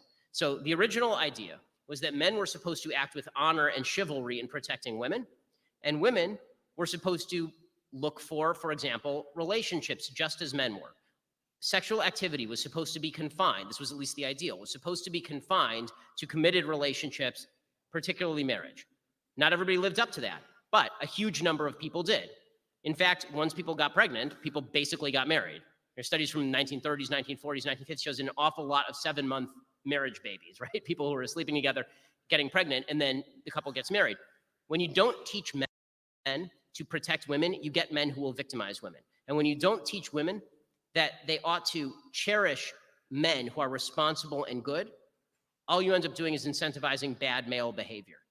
The feminist. So, and now I'm gonna close out my computer because it's dead and it won't charge. So, it's a very interesting clip. I have had my disagreements with Ben Shapiro, but I do agree with what he said was what we've done with sex. Now, as a guy who I can say when I was younger, I was pretty happy sex was that way. I was, out there trying to be as free as I totally could. I did not quite understand the dynamics of what it was doing to people. So I don't want to be a hypocrite. I want to say I don't want to act like I've only had sex in the confines of a committed relationship. But I will say that I do think that it's better right now that sex should only come in the confines of a committed relationship. I don't know what you would agree with that or disagree with it. I also think that it makes for better men if you have to do more to get it, and it makes for more honorable men if you have to cherish. If it's a special act and not just I'm just gonna go bust this thought down and let her smoke a joint, and that's all it takes. That's all I have to be is somebody with some weed or some alcohol or something to get some ass. So I would ask for both of your reactions to that. Hopefully it's not a touchy subject to anybody, but I really want to hear reactions to that about the way that sex is basically. I think sexual freedom has really destroyed modern relationships in a lot of ways. So what do you think? Well, I mean, I definitely think that as a woman, you shouldn't just give the guy, sleep with him, right away. First of all, that's gonna make him disrespect you. I don't think he's gonna respect you, at all. Also shows, how, I think sex kind of shows, how serious you are with that person. Mm-hmm. Of course, if you both agree that, we're just gonna be seen casually, then okay, that's fine. But if you are really interested in this person and that person really is interested in you, I feel you guys shouldn't have sex right away. It should. But why do it casually if you're not interested in a person? Because he looks good and you're horny? I mean, we're all gonna be like, we're all like, all of us have that urge. So I like I said, that's so seriously. The hunt. What I because hear from you when you if said I is knew what I knew now when I was a younger man, I would have skipped on a whole lot of situations with people. You mean like encountering, or like what do you mean escape? I wouldn't have slept with as many people as I slept with as a younger man if I understood what I did now. Just quite honestly. Why? Because it incentivized me to be a demon, and it was really easy once I figured out what to do to have sex. It was really easy for me. It was too easy. And so, what did that do to you? It didn't make me value the women who I was with. And it was very hard for me to distinguish a woman who was there for just a good time and a woman that I wanted to spend time with. Matter of fact, it took a lot of really qualities to make me say, oh, okay, I want to spend time with this woman and dedicate myself to her. Because before it was just like, oh, yeah, that's what you want to hear. Okay, that's what we're doing now. All right, fine, cool. And so I think that, there was no incentive for me to be a better man. There was no incentive for me to be a better man. So sex is what makes you a better man. No, the pursuit of sex is what drives 95% of men. For men, we value it's so hard for a man to obtain sex from a woman. It's very easy for a woman to have sex. You can have sex with whoever you want. And if you're not getting who you want, you can get who you need right now. For a man, the average dude walks around. There's dudes walk around in despair because a woman won't look at him. You walk by a dude, he's invisible. And I don't want to sprout out talking points, but it's just true because I've seen it happen. I've seen it happen to my boys who used to come to me and be like, "What are you doing, dude? What are you doing?" And it's like, I don't know. I'm just talking to people. But once I realized how to talk to people and use maybe my personality, maybe a uniqueness about myself. I mean, I'm a really big person, and I was big when I was this size when I was 17. So I've been the same size since I was 17 years old. So I wasn't like, I was bigger than everybody, and maybe that helped. Like, I don't even realize I'm big. Scott tells me all the time I'm big. I don't realize I'm big. I think I'm like Scott's size. And, then I see this picture and I'm damn giant. It was just, so yeah, like I didn't value it. I didn't value the fact that I could have sex. So you were mixing energy with whoever gave it to you. Yeah. Because that's pretty much an energy exchange 18, if you see it is. 18, 19, 20, till about 30. Well, you're a horny kid. I'm gonna keep it a buck with you.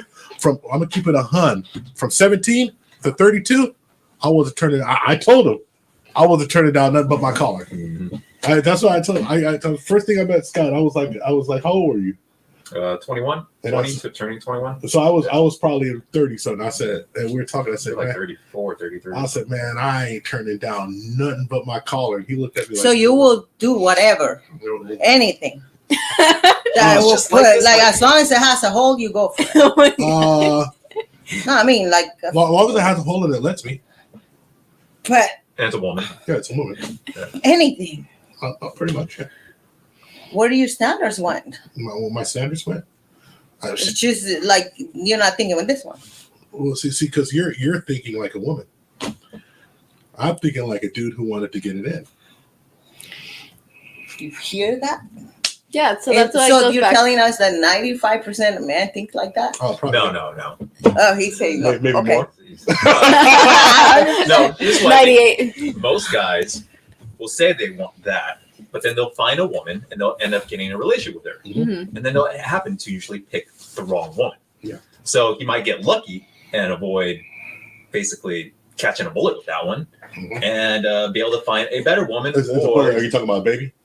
Yeah, well, get captured by a baby, or when she starts saying like, "Oh, I'm pregnant with your baby," or whatever, or you guys get into a marriage and she divorces and she takes half. Like, there's so many different scenarios. Yeah. So a lot of guys will say they want that, they want to have sex with a lot of women. But I've seen from just what I've seen, men will say that, but then they'll also get into a lot of relationships too. right? I wasn't in a single real relationship. Oh man, I had this thing on the whole time. Sorry guys. I wasn't in a single real relationship until I was probably about 2 years after I met you. Mm-hmm. I mean, I was in relationships, but I didn't take it seriously. I mean, I'm just being a buck. You didn't take it seriously because you weren't thinking to get married. Mm-mm. That's when you think seriously. Seriously is only intention to get married. Mm-hmm. If I am going to present if I'm going to let you into my family and make you part of my family, that's serious. So a paper will decide. No, it's not a paper. It has nothing to do with a paper. It has to do with that you are going to go down there and meet every member of my family, and there's over 300 of them. It's a big family. And you're going to be able to, whenever you have an issue, you're going to be able to call one of my family members, and they're going to arrive and help you. You get a lot. I see what you you're get saying. a lot when you get with me. Mm-hmm. I'm not lying. You get a lot because I took wife down to meet my auntie, and the number one thing my aunt when I called, how is my niece, and when is she coming back? The number one thing when I talk to my cousins, how's my cousin doing? And they don't even give a flying fuck about me, to be honest. Mm-hmm. They ask about her. My mom asks, how's she doing? Everything good? What can I do for her? What can I buy her for Christmas? What is she like? What does she need for this and that? That's how my family is. If you come into my family is going to welcome you. A matter of fact, even if I bring friends down, my friends who went to my dad's funeral are invited to the family reunion. One dude's Chinese and one dude's white. It's hella funny. How's that funny? Because there ain't no Chinese people at our family reunion. It's hella funny. But I see what you're saying because it's pretty much like that's how it is in my family, and I have a very big family, and like you become family once you're in that. Yeah. Like if we bring you, you're official. And they're gonna be there for you. If I bring someone down to Texas, and I take them down to this is the deep country too. This is not like the city of Houston. This is like you get to Houston and you drink a glass of water and you drive an hour and a half into the middle of nowhere. And that's where my family is, right? Surprisingly, the Bay Area has places like that. Yeah. I'm like, whoa, I'm on farm. So yeah, it's a big thing. So that's important to me. So if I wasn't willing to do that, hey, my mom only met 2 women I've been with. 2. So it's funny. My mom thinks I've only dated Latinos my whole life. She does that too. Because 2, but she's only met 2, and one was in 2000, and my wife. So yeah, like you get a lot. So me saying that, me being honest with it. So yes, I think that I should have been a better human being. Well, this is before Grover wasn't even thinking about marriage. About 3 or 4 years ago, I was laughing at that shit. Yeah, he was laughing at it. Yeah. So, like, only about 2 years ago, or maybe even less than that, he looked at me and he talked about marriage to me one day. I'm just like, what's going on? Something happened? Yeah. I mean, did he have? So I think it comes down to first of all realizing that you don't want to end up alone, and one thing is like I don't think like meeting the right person. Yeah, like. The problem comes to, in my opinion, is that your fear to end up alone will get you with the wrong partner. And you endure so many bad things just for that idea of not ending up alone, or just to have somebody, oh, look, she's with that person. But in reality, you're not even happy. That's when I think that relationship have like crash now. And that's what's happening. Like there's people getting together with people that actually don't match just for the fact to say that they want somebody. And then they end up having conflict which they cannot resolve. And then you have 2 angry people, and then they go and they have this trauma now to the other person. And then they think this other person that they meet, they see something maybe is slightly similar and they're like dump them already. So it's like a virus. Well, for women, you have to, like you said that you can see the bullshit. It took me years to learn it. And I had like I had male friends, and I see how they are, and I'm like, she's like, I had friends like you. I'm like, you. But here's the deal. Does that seeing how they are Does that make it harder for you to find somebody now because you don't trust anybody? Harder to find. I'm not looking, but at the same time, I do, like I was telling you guys at the beginning before we would pass the radar, like we scan you. Now social media, we can search you. I'll check your background. Check. Damn. Some police officers. No, I'm telling you, like now you have the ability to do that, but it's mostly because again, it has gotten to a point that has become very toxic. And if you want to feel safe with somebody, you have to do those things when you want to take somebody serious. Well, I say that the number one thing is that if I would give any women real advice, I would say that you are not going to attract masculinity unless you're feminine. I do think that you're feminine. You're not going to attract masculinity unless you're feminine. If you want somebody masculine, you're not going to attract that. If you want to be taken care of traditionally, you better be prepared for some traditional BS. If you don't want to take somebody taken care of traditionally, just be prepared to work and split up everything 50-50. I mean, like I said, I don't have to. There's trade-offs. I don't believe in a fantasy at all. Like I don't believe in a fantasy at all. And by the way, it's not a situation where it's not like I'm not like 100% taking care of my wife. But you know what? If I do become financially able to 100% take care of her, I will. Okay, so now about that clip that we watched, you know how he was talking about consent, correct?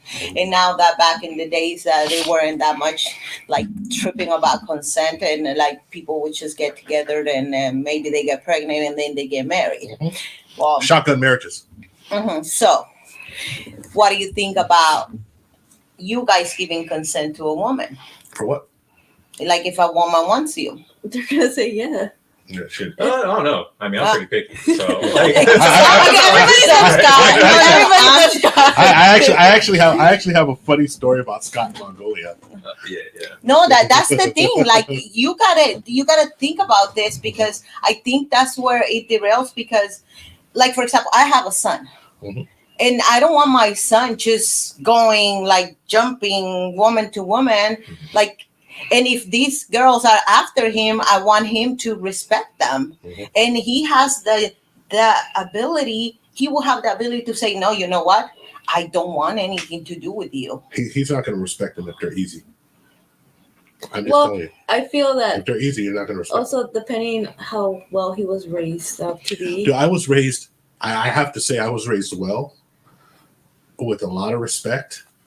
And I'm telling you, I would not respect a woman if I just walk up and I just didn't respect it. It's impossible.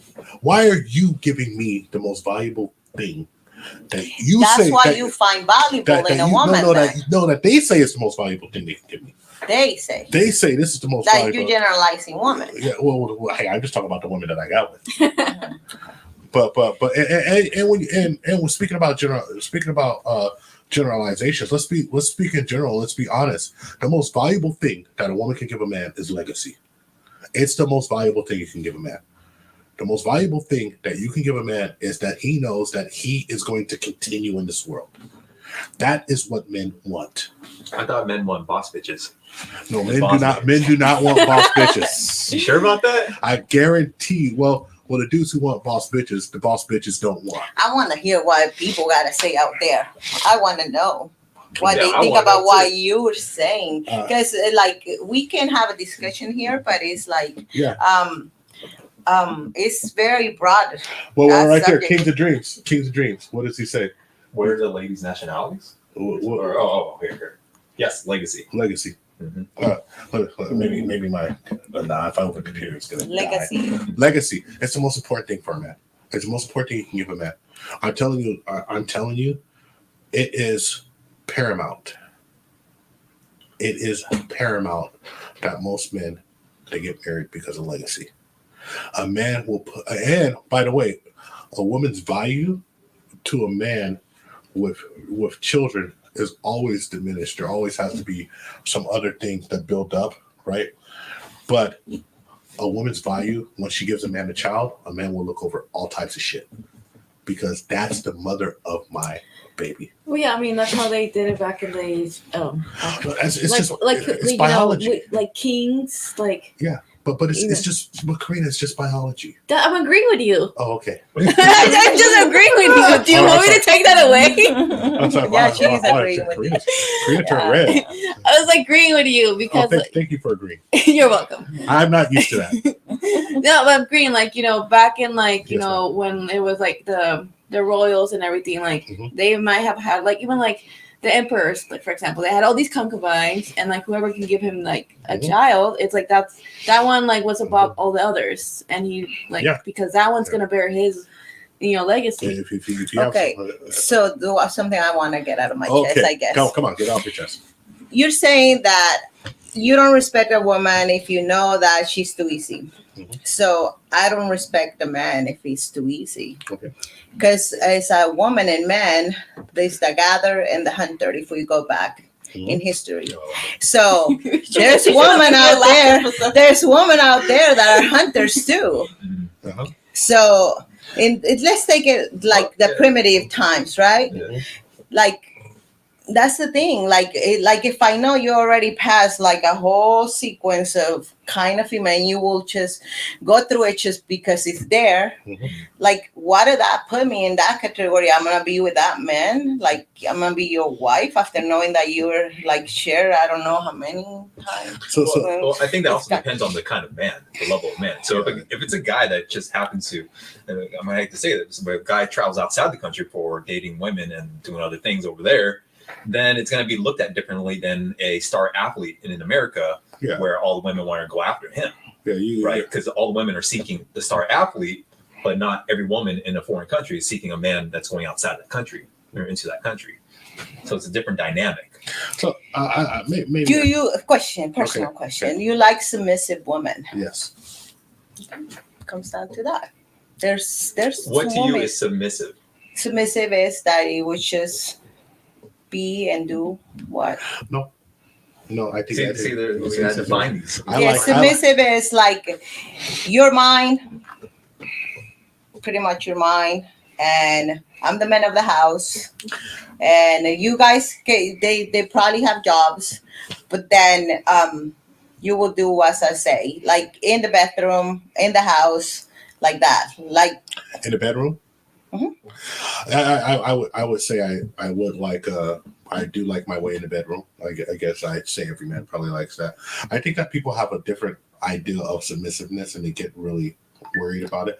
Just submissiveness is willing cooperation, but also being a leader is different than people. And leaders are submissive to their followers. So put it this way: as a leader in a household, if I don't know something, and let's say you're better at that, I'm an asshole. Number one, I'm a poor leader. Number two, and I'm irresponsible if I don't let that knowledge reign supreme in that situation. Okay, and so I think a lot of times people, it would be like, and it could be anything. It could be anything that someone's just not an expert at. I'm not an expert at everything. But what I'm not going to do is I'm not going to agree to a set of rules and have the rules broken constantly after I've said, okay, this should be done. What do you think about that? Because I do say, what do you think about that? And there's certain things I'm like, no, this needs to get done. But you know what? There's certain things that she says, no, I want this. And if she says, I want it like this, then I need to do that. Because I also have an obligation as a leader to keep the peace.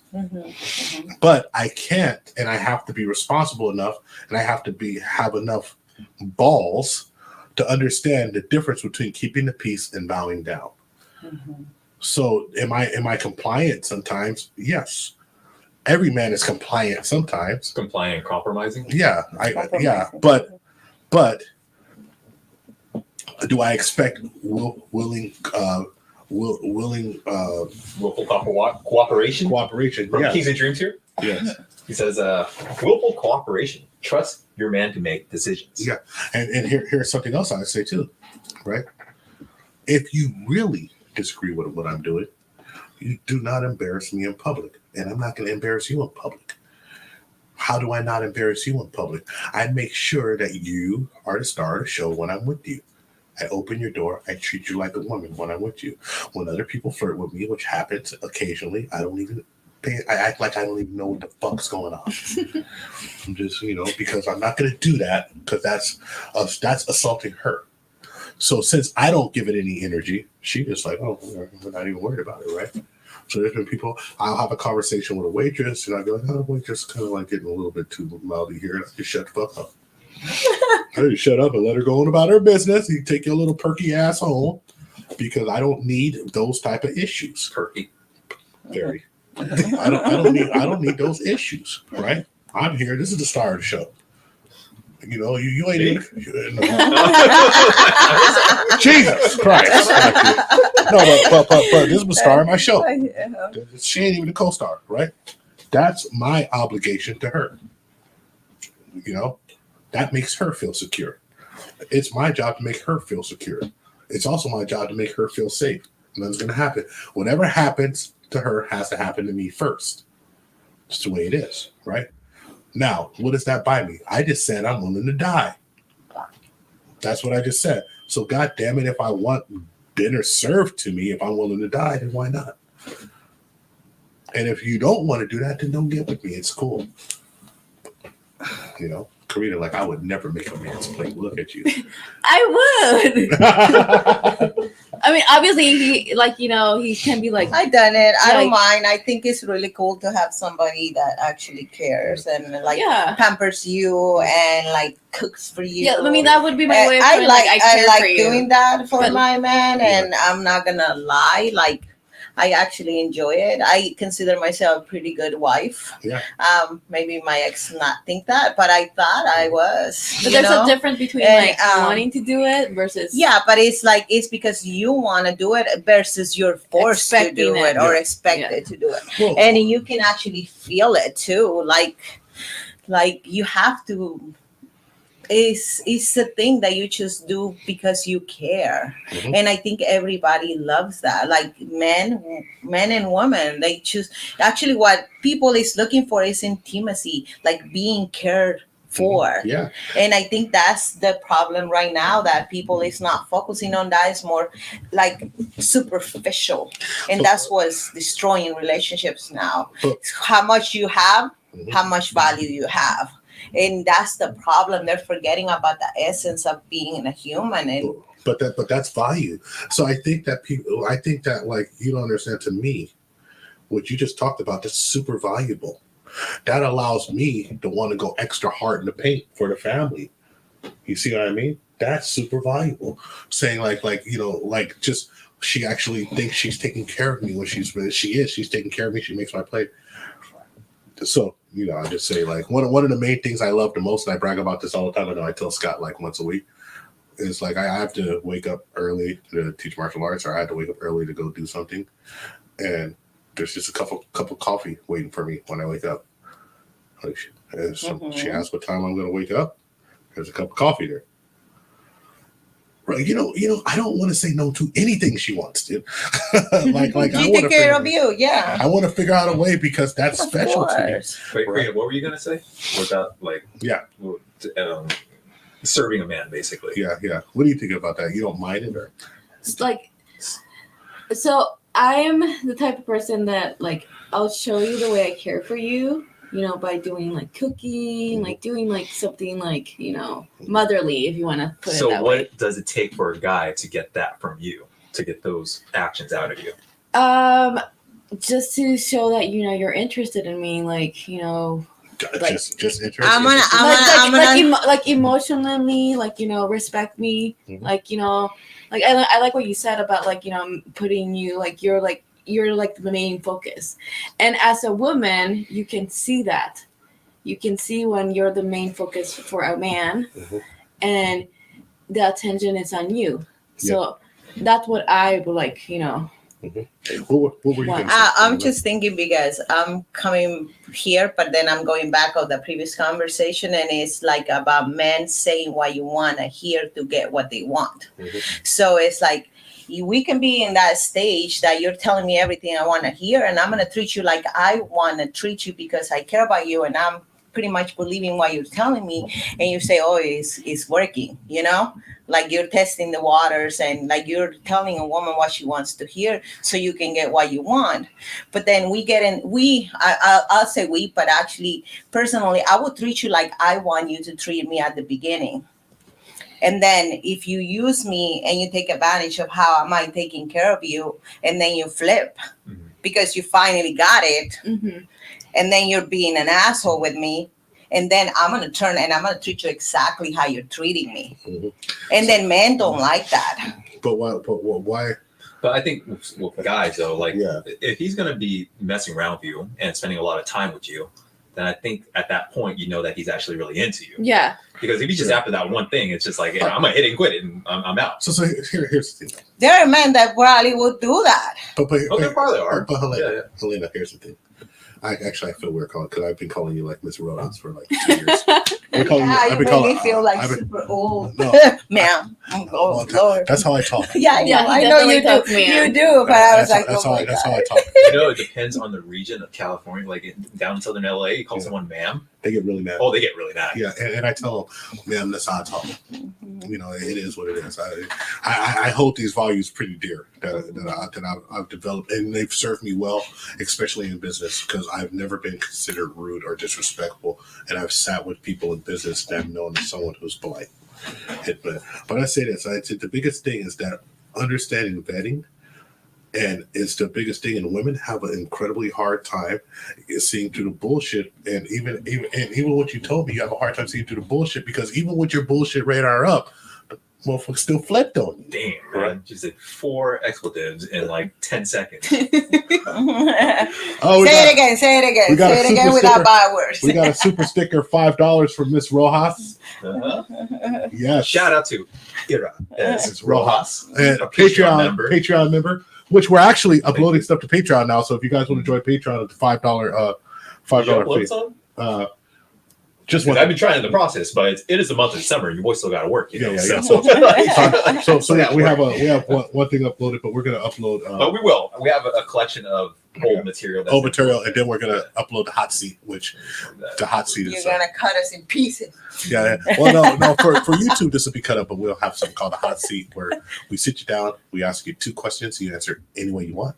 Go for it. And then we'll put it on Patreon first, and then we'll drop it on YouTube like a month later. But anyway, what I was saying is that's the biggest thing. It's like understanding how, because even that you went through that because the vetting process is off, because dudes are going to tell you what they want to hear, but also maybe the dude that you're looking at is the wrong dude to look at. Like if you're looking at a dude with all of these options, he gonna act the ass.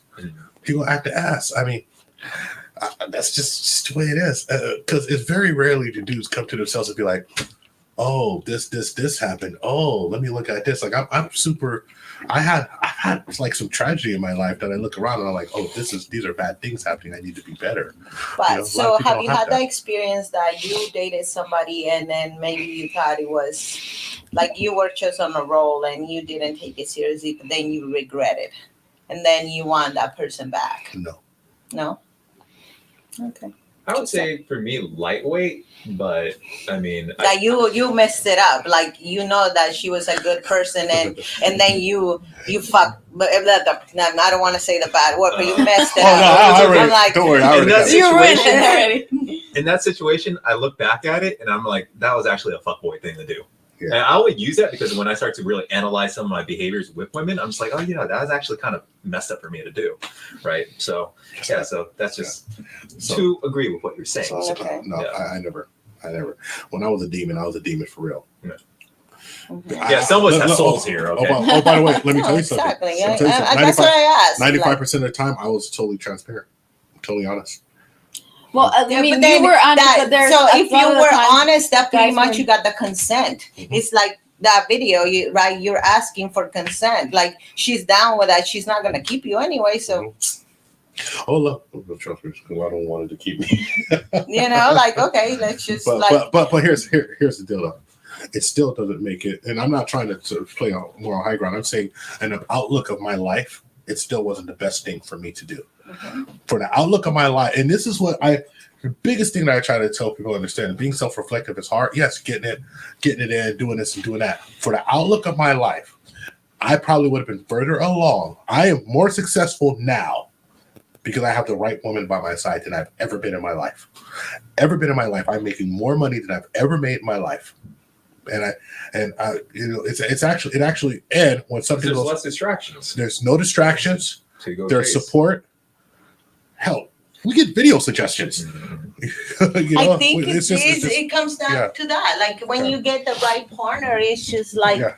up the hill from there. Like Right. but you have to have the right person next to you. Like you vibe in all levels, and you just grow together. No. There's things that we don't understand each other. There's things that we have problems, but the bottom line is that, well, actually, I think we've had 3 arguments. You compromise. Since we've been together. Mhm. So, but it's not that. But certain stuff, like if she doesn't like the biggest thing I tell her is that, don't be too compliant. If you don't like it, let me know. Don't just go about it because you think I like it. Mhm. Just don't do that. It's boundaries. Sure. I think everybody has All right. them. So I want to go around with final thoughts of tonight. First of all, I want to thank our 2 Esteemed guests. our returning champion. She's gonna be the champion. Karina. No. Karina's like, I'm never coming back here again. No, you have cheese, so I You will have come cheese. Cheese, yeah. Oh, you Yeah. don't like cheese? No, I love cheese. Oh, Oh, I was like, you don't eat back cheese. from 30, the first time he didn't really have snacks. Oh. So I told him this time at least have cheese. So I actually went out and did pretty good for you guys Yes, this time. thank you. Thank you. And so, but actually, I think that this is what I wanted to be. This is what mansplaining is. It's a conversation between men and women without being contentious, without yelling at each other, getting their point of view across, being respectful of each other. I don't think, listen, it doesn't do big numbers. Hey, if I was calling people 304s and thoughts and this and that, it'd probably be better. But honestly, it's not really my personality. It's not really my personality. No, I think it's better that it's clean. I even hold mine because I get to say bad words too. No, but you can- but no, you can say, no, I'm okay with you saying No. whatever you want. but it's want you it's guys to more feel like respected. yeah, no, thank you. And our newest guest, Helena Rodas. Rodas. You have to roll that. Rodas. Helena Rodas. Rodas. My Spanish is growing by the day because I have to practice. So I want to go around. Let's start with you. Any comments or anything you want to say? No, I mean, like, this was a good talk. Yeah. I feel like you make me sound so feminist, but at the same time, I think I'm not as feminist as you think me to be. I mean, I think there should be inequality, but again, like you had said, like, you can't have it all. Yeah. And I agree, you cannot have it all. You can't be somebody successful with a CEO company and expect to have a family and raise your kids, because that's not going to happen. I mean, even people that have normal jobs, It's even hard to they juggle. spend like most of the time at work. And me, I'm talking about me. I don't have kids. All I have is a little furry child, if you want to call him that. Dog. Yes, Yeah. it is. What were you thinking, Scott? It could be a It could be a cat. cat. So, I mean, A dog. Okay. Yes, a dog. why are you laughing? Scott said like this. A dog. I forgot hella close to the microphone. So what are you saying? And like, I have to be at work, and instead of like, being able to like, I have to like make like plan my day. I have to go to work, after work, take him out, Mhm. and then I do my things like go and like I like going to the gym. So I'm like, I have to be like, well, what do I have to? What should I go to the gym in the morning or in the afternoon after work? What's gonna make me feel more like what's gonna balance my day out? And then I have to like, okay, I have to also make dinner. I have to prepare my lunch for the next day. So, and I don't have kids. Imagine the people that have kids. My coworkers that talk about kids, I'm like, in my head, I'm like, Jesus Christ, like, good thing I don't have kids, because like that sounds like a nightmare to me. Yeah. And now these people that want to have, well, we could get that in a different talk. But and then so people that want to have it all, they can't really. No, and then having it all. And that's actually the main message of the show is you can't have it all, and the fact that you are able to recognize that and comprehend it. I mean, That's literally what I want. This is exactly the same reason why I'm single, because I have to compromise something if I want to juggle everything. You know, and in this case is having a man, because I don't have time to cater right now for him. Like, I don't have time for being that person that is gonna spoil him, or I like a man that takes charge. I would love to have a man that dudes in the chat. Uncle Gus is in the chat for booking a plane ticket. no, and then like for example, oh, you want to go out? Yeah, let's go out, and he will have something ready. Let's go to this. But no, like, I still have to plan that. I don't have time for that. You know what I mean? Well, what did Uncle Gus say? He said, I'm en route to Frisco. That woman is gorgeous. Helena is muy caliente. Hey. You haven't done that, Meyer. Yeah. And then, like, it also goes back to, like, okay, you also have to be with you have to meet a person who wants the same things as you do. Mhm. So if you're somebody who wants, you want to be financially well off, Mhm. and that person also needs to have that same mentality. Because if you meet somebody that they want to, like, have a family and they want kids, well, they want to raise those kids with you and not without you. Otherwise, it's like, well, why? Well, but that's one of the things that, like, it's the hardest thing to realize. Like, is that, like, okay, so let's say you want to raise 2 kids in the Bay Area. That's impossible. Where do you want? Hold on. Where do you want your kids to go to school? You want to go to public school? All right. So they go to public school. Do you want your kids to go to college? You got to put some college money away, right? Because maybe I'll be like them doofy ass kids ain't getting no scholarship, but maybe your kids can't get a scholarship. So so that you got 2 kids. That's $50,000 a year for 4 years. That's 200. That's $400,000. Jesus Christ! It is a lot of money. I just forgot how much money. Well, but that's the thing. Like, if Yeah. you notice what you're saying now, that's the problem right now, and that's, I think, what is deteriorating relationships, because now it's about the money. You have to think about how much it's gonna cost you, the quality of life. Back in the day, summertime was for the kids to work with the family, and now kids don't work. Kids don't, like, barely do chores. Like, if you're a good mom, you will put them to do things. Like, that's my perspective. No. Back in the day, Absolutely. summertime was for the kids to do some work outside in the farm. Yeah. That's why summer exists. But now it's not happening like that. Summertime, like when I was 15, was to take my ass to the movie theater and get a job because I needed school clothes. But that's what it was. Or I worked at my dad's restaurant, or I always had a job. But here's one thing I'll say. I really want, and you're right. And both of you are right. But the ideals that we've put into the modern world has cost so dearly, and it's cost women more than it's cost men. And what is that main idea? The main ideal is not that only that you can have it all, but it's just to understand. You said something. You would like to have time to cater to your guy, this, that, and this, but you're so busy because what do you got to do? You got to take care of the kids. You got to do this. You got to do that. You probably got 5 jobs. I cut down my hours, so I work 0.8, 64 hours a week. Well, 64 hours in the pay period. Yeah. So 36 hours, 32 hours. And then you have other I teach at the gym, so I work part-time for the gym. And then I have my own business. So I run my own online business. And then I have my son. My daughter's already grown, so she's already independent. But it's like, like that's what I do. And then the free time I have is for my son. But how about this? Mm-hmm. I co-parent though. I have a very a structured co-parenting thing, which is good. Absolutely. Mm-hmm. If there was somebody else in the picture, what if you only had to do your online business? Man, look at your face. Look at your face. I'm telling you, because that's my passion, and I sacrifice time. I sacrifice having a man because I'm doing my passion, and my passion is my business. No. Your passion is not sacrificing, man. The other bullshit job, I hate to call them bullshit, but the other bullshit that you're doing, making someone else rich, is sacrificing your man. Mm-hmm. Well, I needed medical benefits because I have a son, so I had to do. You don't need medical benefits if your man got medical benefits. If your man got medical benefits and that's when it comes a team, right? And so if I get a team member that it will supply those things, I think we'll be a good team. But this is my point.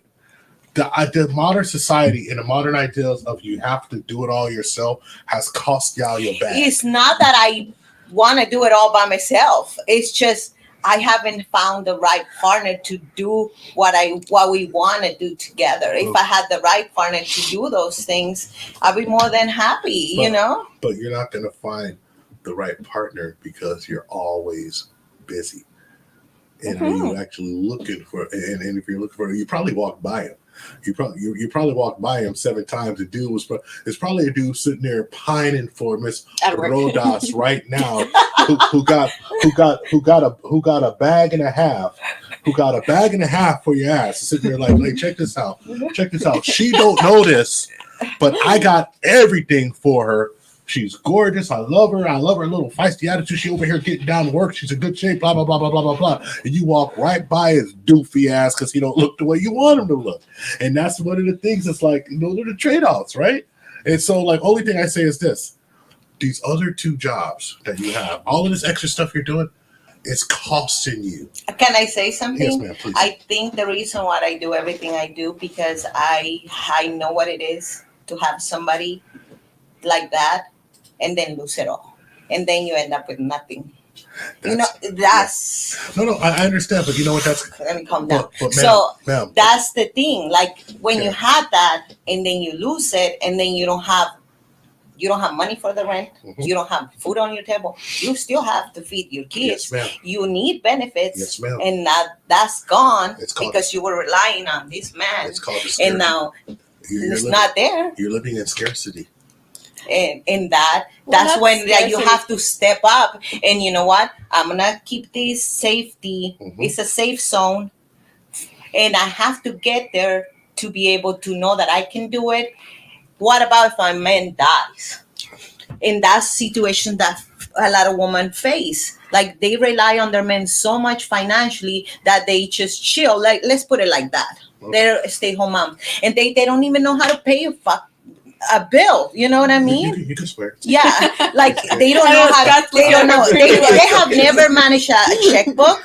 They don't even know how much money because they trust their husband with. Then he dies, and they end up like, what do I do now? I don't know. He used to do everything. Okay, so I'm not suggesting that you be invalid. Let me jump in. Then it's actually incumbent on both individuals to get more financially educated and to go through that and get life insurance. So it seems like there's some unfortunate circumstances that happen. Something happens to me. Something happens to me, and I'm not going to put out their mouth. We need life insurance advertising. Yeah. Well, so no, that's the thing. I'm going to tell you this. Something happens to me. I think now I'm in a position that I can say, you know what, I can take care of my man. Let's say he gets crippled. Yeah. Am I going to be able to take care of him? Long-term disability insurance. Well, I'm sorry, but sometimes. Yeah, I have all of that shit.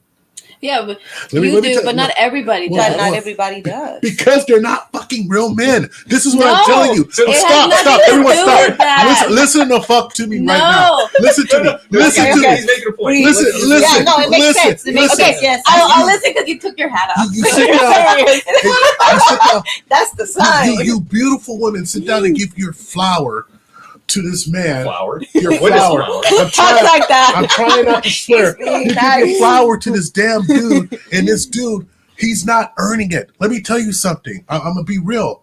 Me, I just got a message right now. She's like, stop yelling. But me, right? Something happens to me, there's life insurance. I get hurt, there's long-term disability insurance. Not for me, for her. Because I'm thinking of her. That's my job, to protect and provide. That's my job. There was a situation where her car broke down. I brought a car so she can drive my other car. So that's my job. He's excited. So what he is trying to say is that women should find men that are like him, where he's thinking about his woman.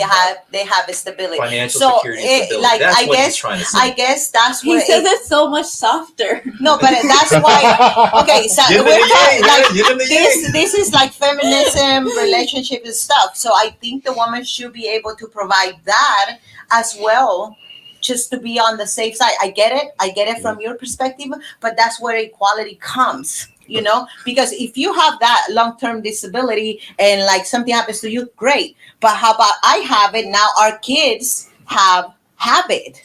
You see what I mean? Yeah. So the kids are said, so it have to be equal. That's where equality comes from. And I get it. Like, it's nice. Yes, I need a man that is have all that I have too. That's what a man's supposed to do. And the problem is Say that again. That's what a man's supposed to do. Wait, hold on, bro. I gotta play the sound.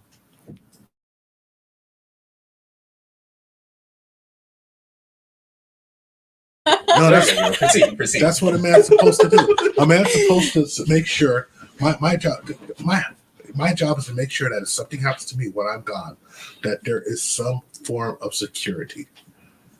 You know, that's leadership. That's what a man is supposed to do. That's leadership. That there's some form of security. When my grandfather passed away, there was 125 acres to spread up between us. That's leadership. And that's what women should find. I have a question. Did your grandfather only had one woman? I don't know. But you know what? So what are your thoughts on that? But wait. If he did have multiple women, he was married to my grandmother for 60 years. Okay. So I don't know. Because it's none of my damn business, because I'm a child, because I'm his grandson. And that's between my grandparents to work it out. Just like if there's something going on, that's between you and your husband to figure out a way to work that out. And hopefully it's not irreparable. Because if it was irreparable, you have a bunch of Pookies and Ray Rays running around mad. Because I have seen scenarios, I work with a lot of people too. And there is scenarios where things similar happen and they're being married, but then they get divorced, right? And they have kids together, but then he gets together with another woman that has kids, right? He dies. So now the new wife and her kids end up with everything, and the mom of his child, nothing. Well, once again, it's imperative on them. Men have to be responsible and have to That's be men. where legal comes in. But if the man doesn't take care of those legal stuff, automatically the state will give everything to the current wife. The state administers everything. Yes, that's correct. That's correct. And that's why men have to be men. And that's why that's one of the things that you shouldn't get with a man if he doesn't have that characteristics. Vetting is so important. Vetting his character. His vetting is so important. Just like a man has to vet a woman. And how do men vet women? Men vet women very easily. If you got a bunch of bodies in the past, a dude's like, oh man, if one of the bodies, some bullets for some crazy girls. Yeah. If one of the bodies is your homeboy, that's a problem. But what I'm telling you is that it's my responsibility to make sure that these things don't happen. You know, first of all, just my life. Even though I had a little cavalier with my genetic material, I didn't produce no outside babies that you know of. If you don't shut your ass up. So I'm saying that I don't at least you don't know about them. No, trust me, they would have showed up. Yeah. Those babies would have showed up. Trust me, they would have showed up. It's like now they would just. Yeah, but that's when it becomes you were a responsible man. But there are men out there like that. You know what I mean? They shouldn't have access to you. They should not have access to you. And if you do find a responsible man, if you do find somebody who's actually worth it, and he wants submission, it shouldn't be a problem. Because how rare... I do have a problem with submission. How rare is that person?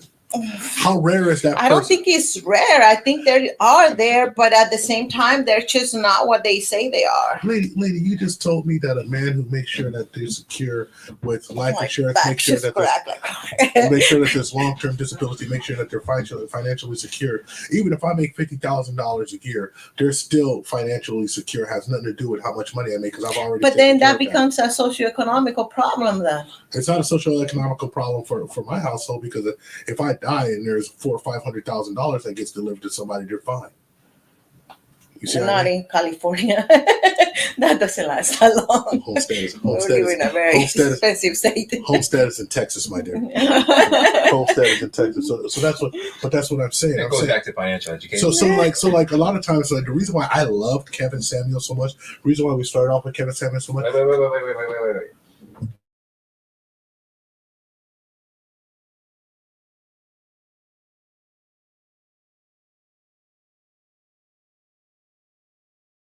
Come Come on, man. No, but the reason I agree with him so much is because he did speak to me in saying that you don't get women if you don't take care of your business. And he also said, women, if you want someone to take care of their business, what makes you think this man's going to be that type of man if you're not going to give him willing for cooperation? How do you learn about the type of woman that you wanted it? How did I learn about the type of woman I wanted? It was really came down to 3 simple things for me right now before I close it out. Number 1, she respected her father. Our first date, her father called and she said, my papa called me. And I said, you're a grown-ass woman. And she said, no. He never calls. This is important. Excuse me. I'm sorry. I got to excuse myself. And and I was like, she over here acting like, she don't know. I understand enough Spanish. She over here acting like this day must suck. And then I was like, oh, shit, she's talking to her dad. And I could hear her say, is everything okay? And her dad's like, oh, no, I just called you. Because she says, he doesn't really call me that much. He doesn't use a phone like that. So, but she stopped her date and we were having a good time. And she had respect for her father. That's number 1. Number 2, she wasn't, her assets weren't on display. And that was more attractive to me. A big ass oversized sweater. And number 3, when we talk to each other, like we of course, I tried, I said, oh, I'll just pick you up at your house. She's like, you can't come to my house. So I go meet over here, right? And then we had like a steak sandwich or something. But she wasn't interested in like going to an expensive place to another picture place. So somebody who respects her father was very important to me. It was paramount of importance to me. As I spoke to her more about things and her philosophy about things, and we talked constantly, I really understood that she was the type of person that I wanted to have in my life, and it was important to me. It became important to me. So I was driving up from LA and I diverted 3 hours out the way to see her and then drive home. And I was like, okay, I diverted myself 3 hours. And I hate driving extra. This fool drives all the time. I hate driving. So that was the thing. And so those were the important things. But this is things important to me, right? And so now, certain things that like really endured themselves, like she made my plate when I was eating, when I met her family, her mother was very, very impressed that I was a gentleman. Yeah, that's good because there's rare now. Yeah. But it should be. That is rare nowadays. It's only rare because you let them get away with it, and I think that if you demanded that, and the person delivered it, if he demanded willful cooperation, it should be okay. I mean, I don't think I just get this. I don't think I just get it. Well, but the thing is like how long you waited to actually get it. Yeah. Well, we'll get the cooperation. No, like you got married until right now. Yeah, it took a long time. Yeah. So that's that also. It took years of experiencing what it wasn't right for you finally get to know what you want now. Oh, it took years of experience with me, having debaucherous things. Yeah. But look, I think both of you, this is a great conversation. Now you have open invitation to come back. Yes. We have topics. We have fun topics. And if you have more liberal friends than you or more feminist friends, please bring them on. You guys should come on at the same time. That'd be hilarious. Just see the different ideas. Yeah, but we have different shows. We have different topics. We have something called the hot seat, which we're going to make Karina do right now, which she doesn't know. And it's the questions, no? Yeah. Okay, you can do it too if you want. We have something called a hot seat, and it's just the TIP Network where I make men's content. I do advocate and I do speak up from a men's point of view, but I do believe that I can make men's content without bashing women. I hope you didn't feel like I bashed you, even though I have strong opinions and I took my hat off. You do get about it. Huh? And your voice was very scary. Was it? Yeah, when then Scott spoke and he was so soft, I'm like, okay. But I speak. I feel safer now. I feel safer. All right, folks. It's a safe zone again. I want to thank everybody who stuck with us. I want to thank everybody who stuck with us through this extended remix of a live stream. Yes, I always say they're going to be an hour, and they always wind up like 2 or 3 hours. So 2.5 hours. 2.5 hours. So thank you for your time. You could have been anywhere, but you were here with us. Hit the like and subscribe if you haven't already. THPPtube membership if you haven't already, Patreon if that's what you want to do. But the most important thing to do is ask yourself one burning question. Can you handle the tip? Boom, booty in your face. We're out. All in. So there's questions there? We always ask people if they can. So